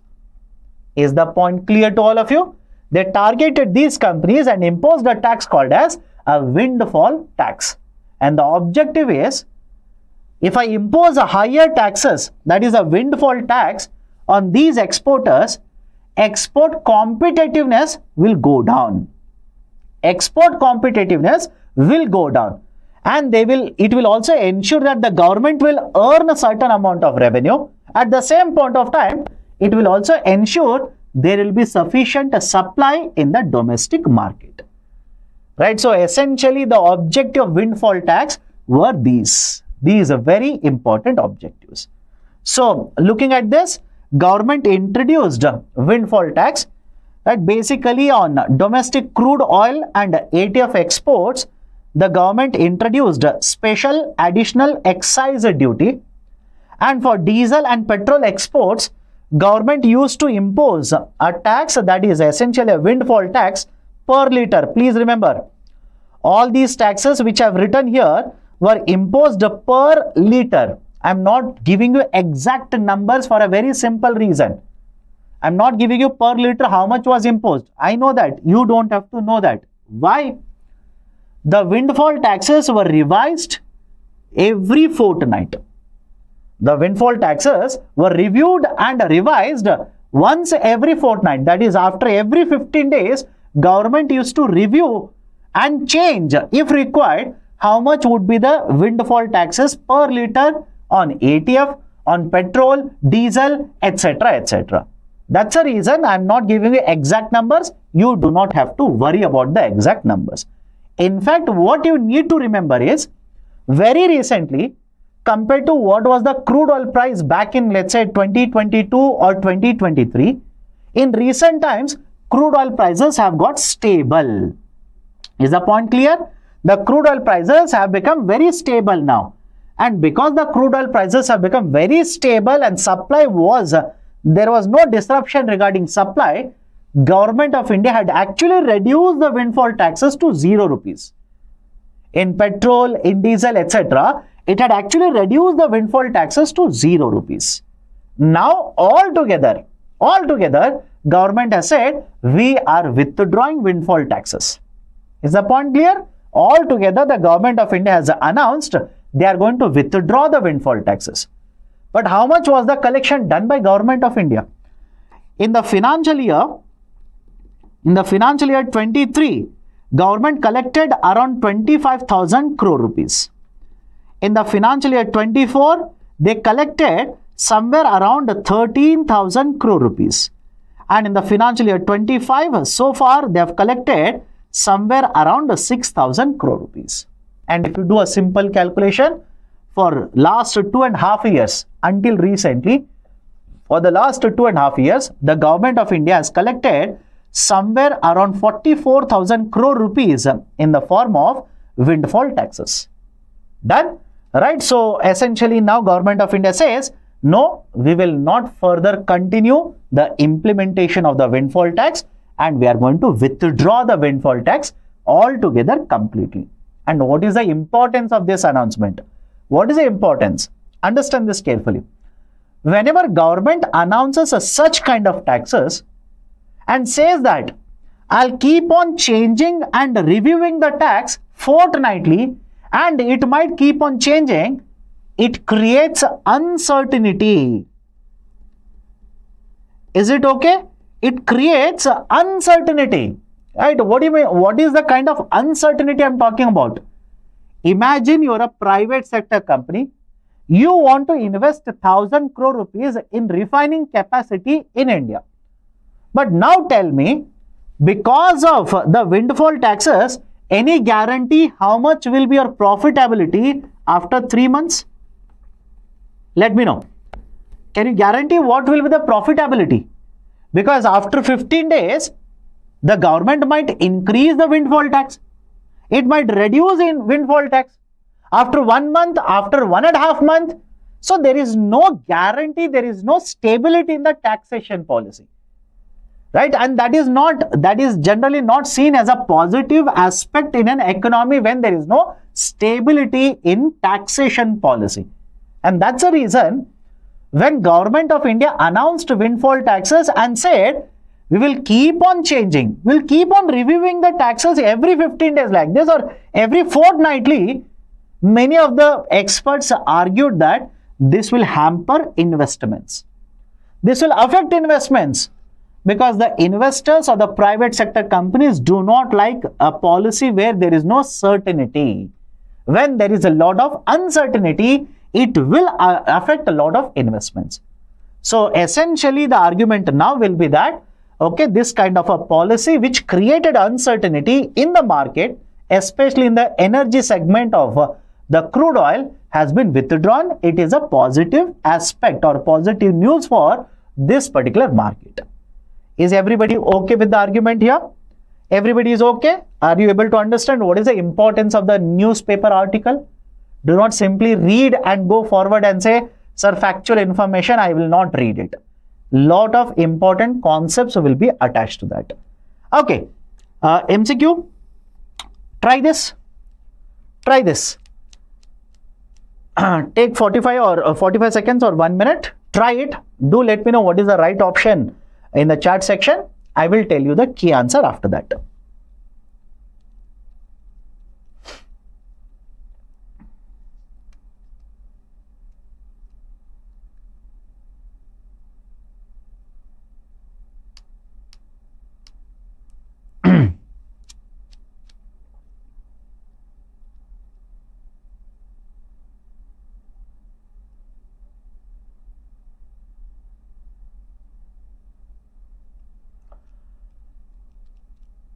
Okay, some of you are saying D, most of you are saying D, some of you are saying A. Nobody wants to take B and C. Huh? Okay, let's solve it. India was the first country to introduce windfall tax. I've given the answer to this already. No, India is right, not the first country. All the proceeds under this were shared with the states based on the recommendations of the 15th FC. Right? Absolutely no. Why? Listen to me carefully. Whenever you talk about Finance Commission, there is a divisible pool of taxes.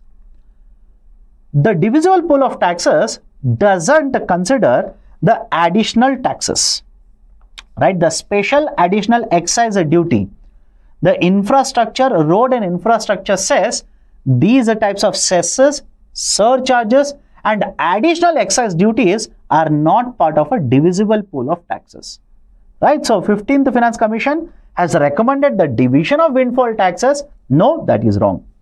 This is imposed on all the fuel exports as well as imports. No, it was not targeting imports. It was essentially targeting exports, right? So third statement is also incorrect. All the three are incorrect. Those who have said option D is the correct one, you are absolutely right.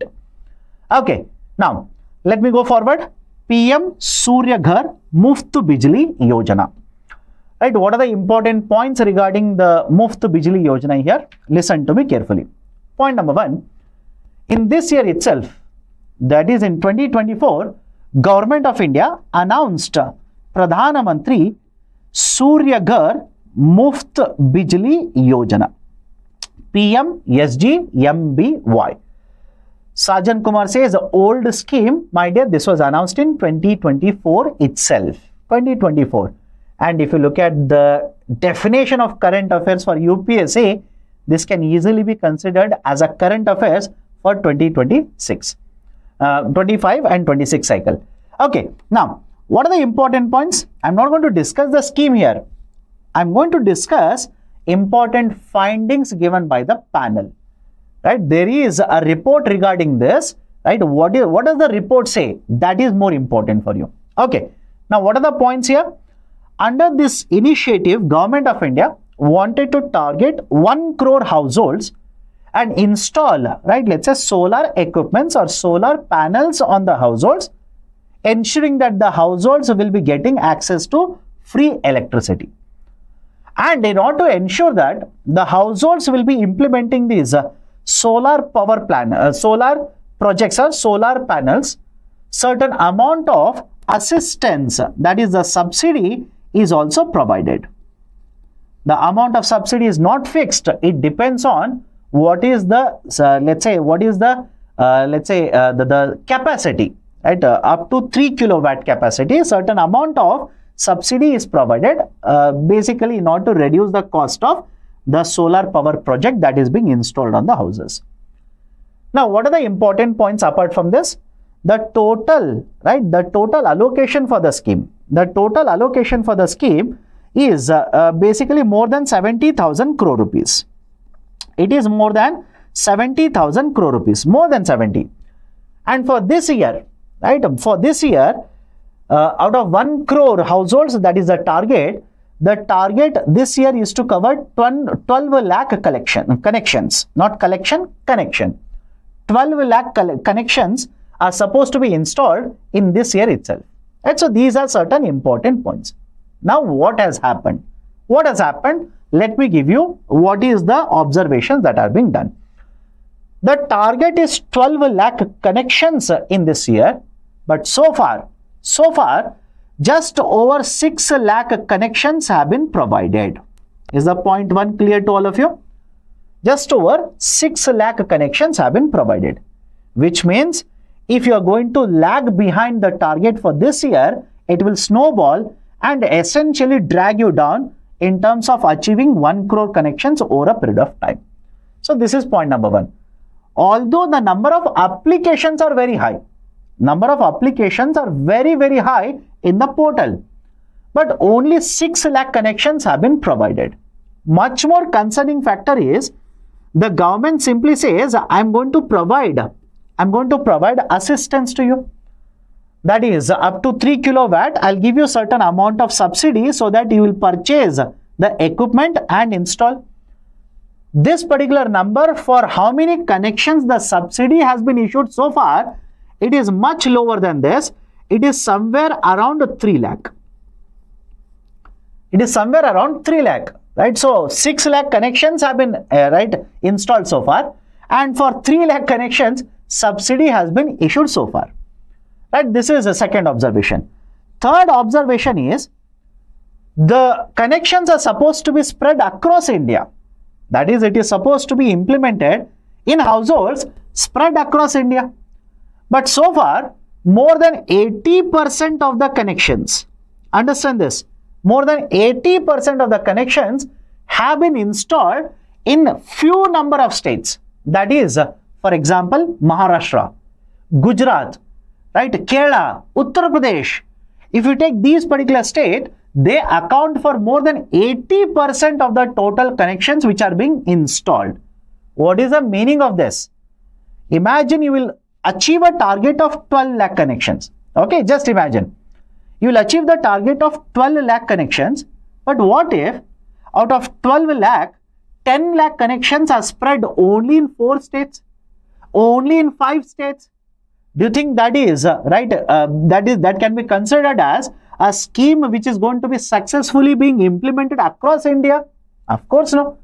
Right? So argument here is the concerning factor is that very few of the states are accounting for majority of the connections being provided under this Yojana. And finally, many experts have pointed out one lacuna of the scheme. One concern regarding the scheme. The scheme, when it was announced, the government simply said, we want to target poor households. We want to target these households where they will be able to install this solar panel and they do not have to be worried about electricity supply. We will provide free electricity to these households. Of course, conditions are there, don't worry. So the target was, let's say certain kinds or the categories of the household. But many experts have pointed out, you want to target these households.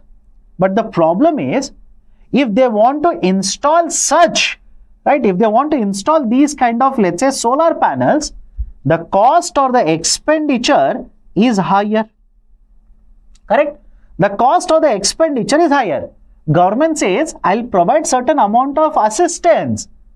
But even if you take out the amount of assistance, the amount which is still remaining is very substantial amount.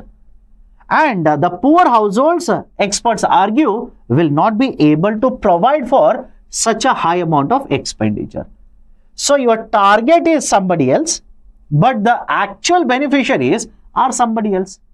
Right? So these are the 4 very important concerning factors that have been raised regarding the implementation of the Pradhana Mantri Surya Ghar Muft Bijli Yojana. So what should be the way forward? What should be the recommendation? Recommendations are: 1, the government needs to basically increase the pace of approval of the applications as well as allocation of subsidies. In fact, in the month of September, there was one discussion that was happening. Government of India wanted to bring in National Payments Corporation of India. There is an NPCI. NPCI is an entity which has created UPI. So there is an entity NPCI. So Government of India wanted to bring in this entity NPCI into the picture of basically ensuring the applications are processed very fast, but more importantly, the subsidies are transferred very fast, much faster. In fact, the government data itself says it generally takes more than a month for the government to essentially transfer the amount of subsidy. And those are asking, sir, why it will happen, etc., etc. My dear, you have to submit all these documents. The government, that is through officials, they will have to check whether you have the house or not, you have the infrastructure or not, right? Do you have a bank account or not? And there are so many background, let's say, activities that need to be done here. So they wanted to introduce this entity NPCI through the online transactions rather than matching the check number, bank details, etc., etc. The government proposal was that. It was that basically the transfers would happen online much faster. The time taken for providing the subsidy amount will also be cut down. That was, of course, a proposal. I have not seen any article after that whether the Government of India has actually done it or not. Right? So, one, you will have to increase the pace of approval of applications.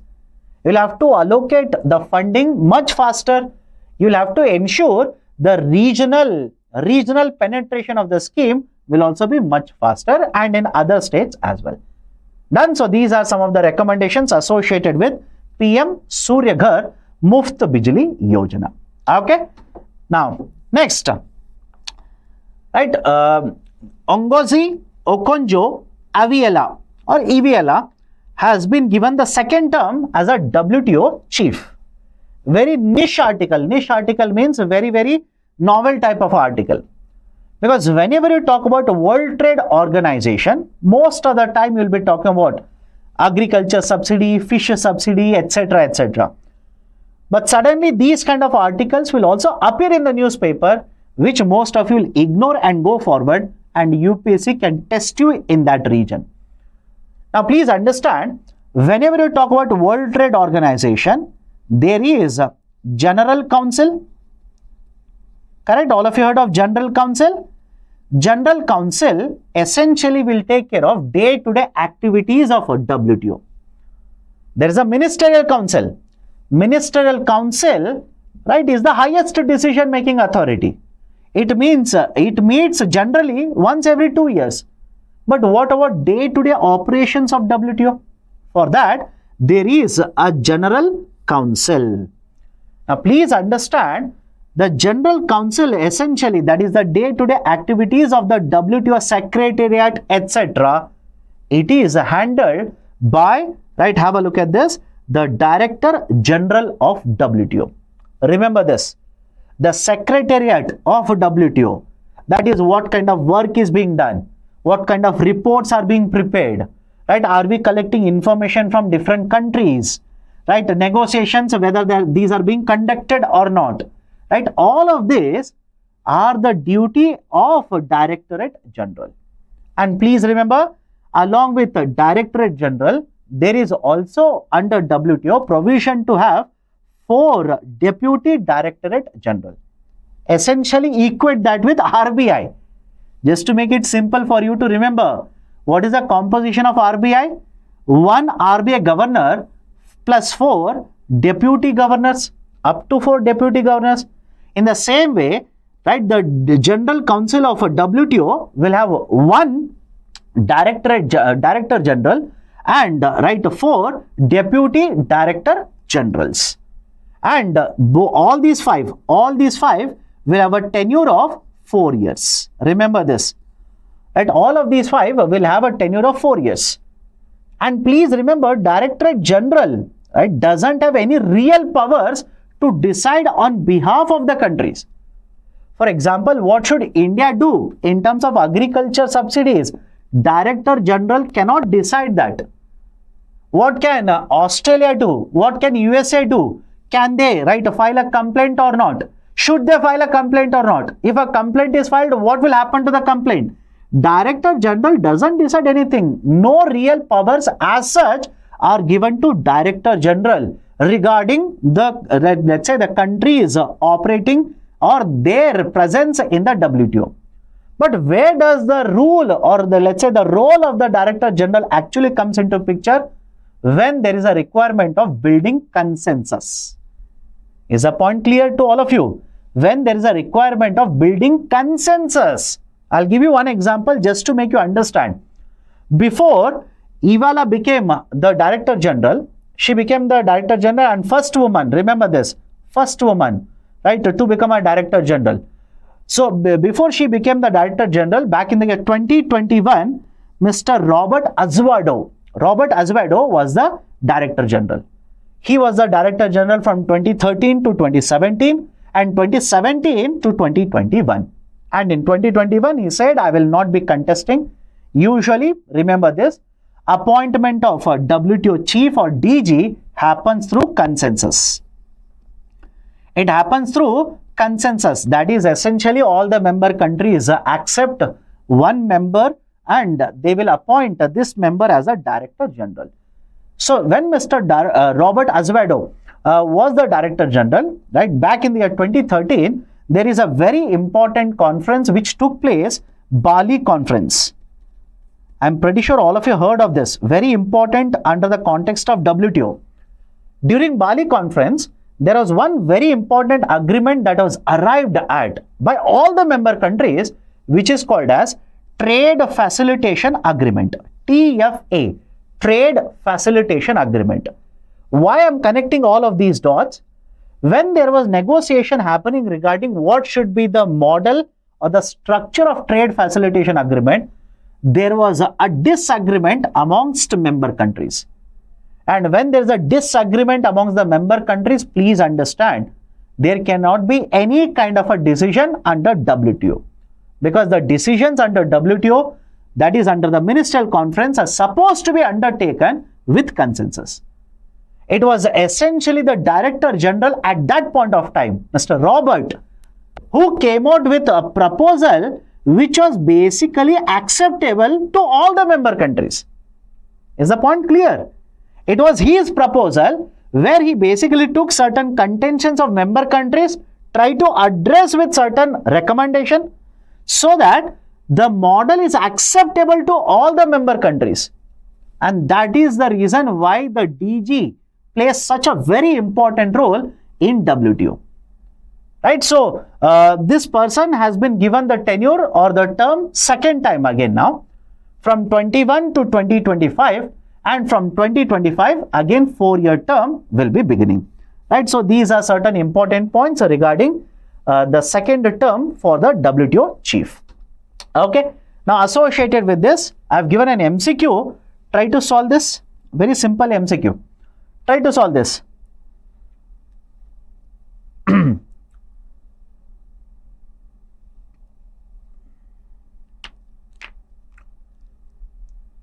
Okay. I'm solving it because the statements are very simple. Most of these things I've discussed. The DG is appointed for a period of 4 years. Yes. The decisions of WTO are undertaken by the DG. Absolutely no. DG doesn't have any real powers per se to take decisions of WTO. It is the member countries. Because remember, it is a country-led initiative. WTO is a country-led, member-led initiative. Apart from DG, the General Council also has a 4 deputy DGs. Yes. So, first statement, 3 statement, true. Right option for the question will be option B. Only 2 of the statements are correct. Okay. Next, certain points regarding coking coal. Okay. Now, where is the coking coal mostly used in India? Coking coal is mostly used in the steel sector. Okay, point number 1, it is mostly used in the steel sector. And India is import dependent. Point number 2, India is import dependent on coal. In fact, according to the government data, please understand, for the financial year 24, the Indian economy imported somewhere around 58 metric tons of coking coal, and the cost of this was somewhere around 1.5 lakh crore rupees. It was somewhere around 1.5 lakh crore rupees. So the argument of Niti Aayog is that we have a list of critical minerals. How many critical minerals are there? The government of India as a list has 30 critical minerals. And how do we define what is a critical mineral? This has a very important impact on the overall economy, right? Economic significance is very, very high. There is a very high danger that, right, there is a supply disruption, right? Supply disruption and has a higher impact on the economy. If you meet these kind of criteria, government basically says these are critical minerals. And the government has already identified 30 minerals as critical minerals. Best example, lithium. So Niti Aayog now says, look at coking coal. Is it important for the economy? Yes, because India is one of the largest producers of steel.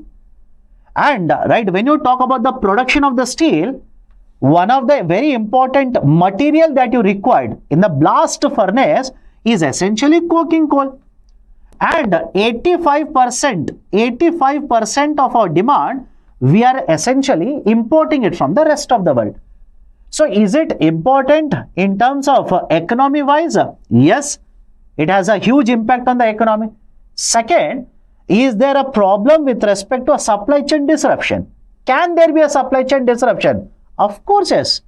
When you are so much dependent on the import, something happens in the global market, suddenly there can be a disruption in the supply. So argument of Niti Aayog is very simple. Why not include the coking coal as one of the critical minerals? Is the point clear to all of you? Why not basically list coking coal as a critical mineral? Right? Essentially, when you list this commodity or when you list this as a critical mineral, now the government has to take policies to promote production, to promote investment. And as such, the Niti Aayog's report, in fact, a detailed report has been published by Niti Aayog regarding this. That's the reason I've taken this article. According to Niti Aayog report, there is a huge reserve that is present in India. There is a reserve in India. In fact, the article or the report basically says the amount of reserves in case of India is somewhere around 16 billion tons. Right? A total is more than 20, but the more required or more qualitative one is more than 16 billion tons. So when you have so much amount of reserve, why not have a policy to promote production of, right, let's say coking coal? That is essentially the gist of the report that is being provided here. Is the article clear to all of you? Is the concept clear to all of you? Remember all of these points. Questions can be asked in the prelims. Now, I've given an MCQ, right? I'll start solving. You can solve along with me. Coal is a sedimentary rock. Right? Is the statement true? Yes. In geography, you must have come across types of rocks. Right? So, coal is a sedimentary rock. Sedimentary means particles will come together to form a rock. So, yes, statement 1 is correct. India is the largest importer of coking coal. Yes, that is also equally true. India is the largest importer of coking coal. Third one, the coking coal is used only in the steel industry. This statement is wrong. Coking coal is not just used in the steel industry. For example, it is also used in the cement industry. It is also used in the cement. In the production of cement, you require coking coal. Right? So, third statement is incorrect. First and second are true. Right option for this question will be option B. Only 2 are correct. Okay. Right. So, last article for today. Right. There's an update. NSO, right, make an update. Right. Remember all of these points.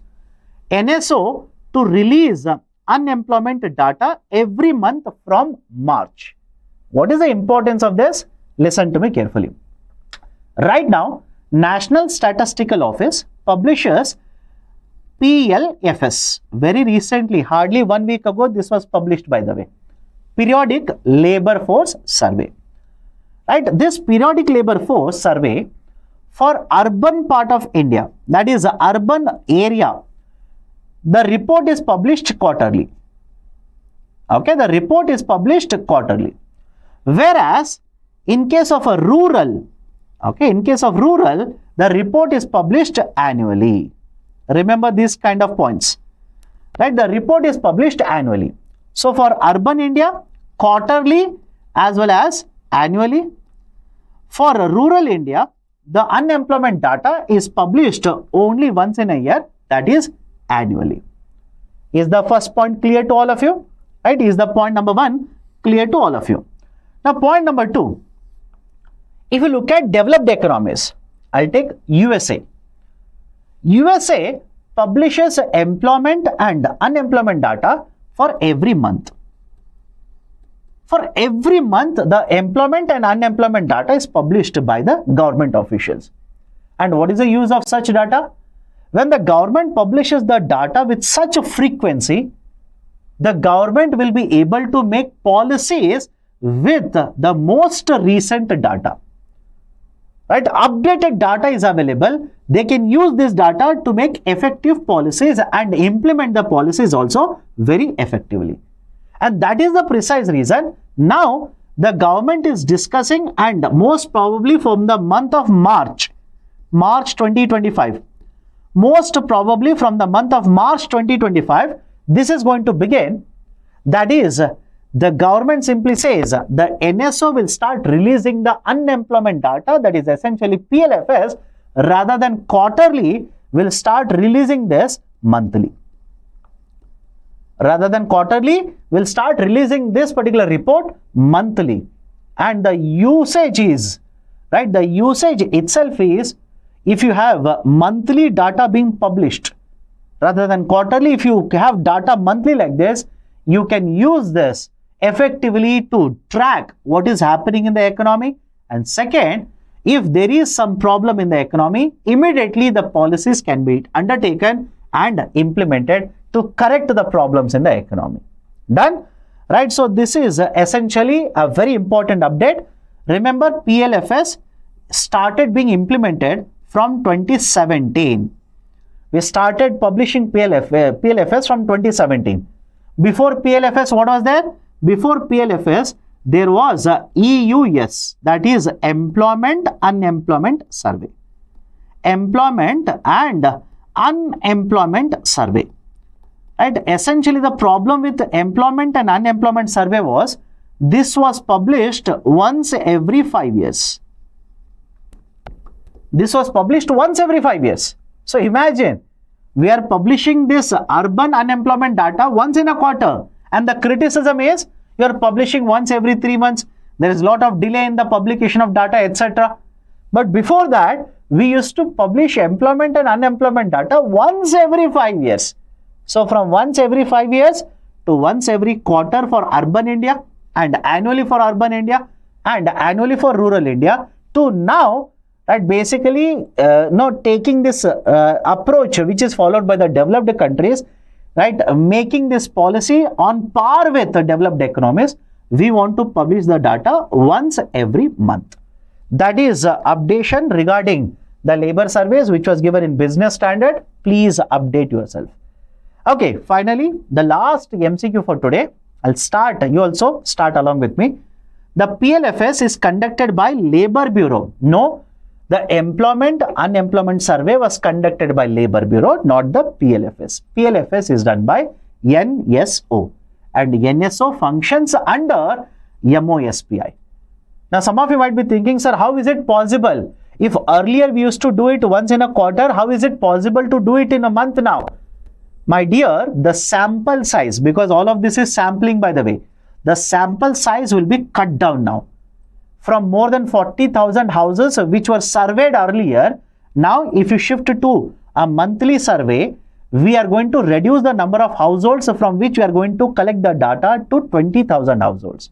So the sample size will shrink because you want to collect the data with higher frequency, faster, and publish the data. Okay. So PLFS is conducted by Labor Bureau. Incorrect. For short-term unemployment rate, The reference used is CWS, technical statement. CWS basically stands for, right, the current weekly status. Current weekly status, that is, whenever the data is collected through surveys, whenever the data is collected, they will ask you a question. That is, did you work for, right, let's say at least 1 hour in the last 1 week? I'll repeat the statement.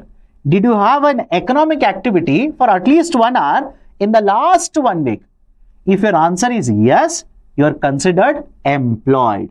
If your answer is no, you are considered as unemployed. Right? So, for short-term unemployment rate calculation, the PLFS uses CWS.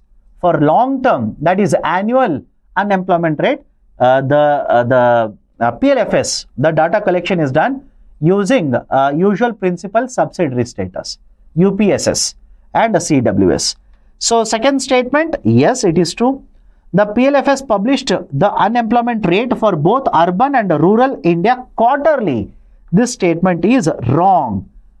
Right? We published the quarterly unemployment data only for urban India, urban areas. Right? For rural areas, it was published annually only. Right? So, second statement is true. Right option for the question is option A. Only one of the statement is true. So, these are the 10 articles, right, I wanted to discuss with you people, which are important. And as far as I am concerned, I wanted to stay away from the usual articles that I believe you must have seen in daily Hindu news analysis. Reason being, if you have studied it there, I don't want you to basically understand the same thing in this class as well. So, as much as possible, I've stayed away from Hindu and I've taken articles from different newspapers, equally important. You should be reading all of these articles. So, just to summarize what I've told you earlier in the beginning of the class, if you want the PDF, if you want the handout of this, etc., you can join my Telegram channel. I'll upload very soon, right? In next couple of minutes, you will get the PDF as well as the PPT in the Telegram channel. You can download it from there, right? And tomorrow, sharp at 2 p.m., I'll also be discussing important concepts from the stock market that a civil servant must know to answer the kind of question asked by UPSC in the preliminary examination. Okay, done. So, if you have any kind of questions, do let me know. According to you, increase of 100% for economic, how much 1%, how much percentage for newspaper and how much percentage textbook? My dear, I believe, and I generally tell the students in all my classes, focus more on current affairs. Focus more on current affairs. Do not focus too much on static, because you will keep on, right? You will keep on learning from multiple books, the same concept. Doesn't make any difference. What is GDP in book 1 is the same in book 2, book 3, book 4. Doesn't make any difference to your knowledge. You read one static book, understand that, and then keep on updating from current affairs. Current affairs, as far as I am concerned, you should give more weightage to current affairs. Done? Okay. So, why is government bonds and yield rising after Federal Reserve? Aman Raj, my dear, I'll talk about this, but for that I need to discuss what was the decision done by Federal Reserve very, very recently. And as a result of this decision, why the stock market basically took a hit in India and as well as across the global market. I'll discuss that in my next session, don't worry. Okay. Sir, what are the potential differential impacts of repo rate and CRR inflation? My dear, CRR will ensure both will affect money supply. Simple, right? Repo will also affect money supplies. CRR will also affect money supply. But the difference is, in case of repo rate, the money change in the let's say banking sector is for, right, limited duration. The change in the liquidity is for limited duration. Whereas in case of a change in the CRR, because RBI doesn't keep on changing CRR after every 2 months. No. After more than 2 years, now the CRR has been reduced. Right? So, essentially when CRR is reduced, the money supply in the economy will be durable. Durable liquidity change will happen because of changes in the CRR. Okay, done? Right, so that's it from my side in today's session. I have one more session. I'll take many articles.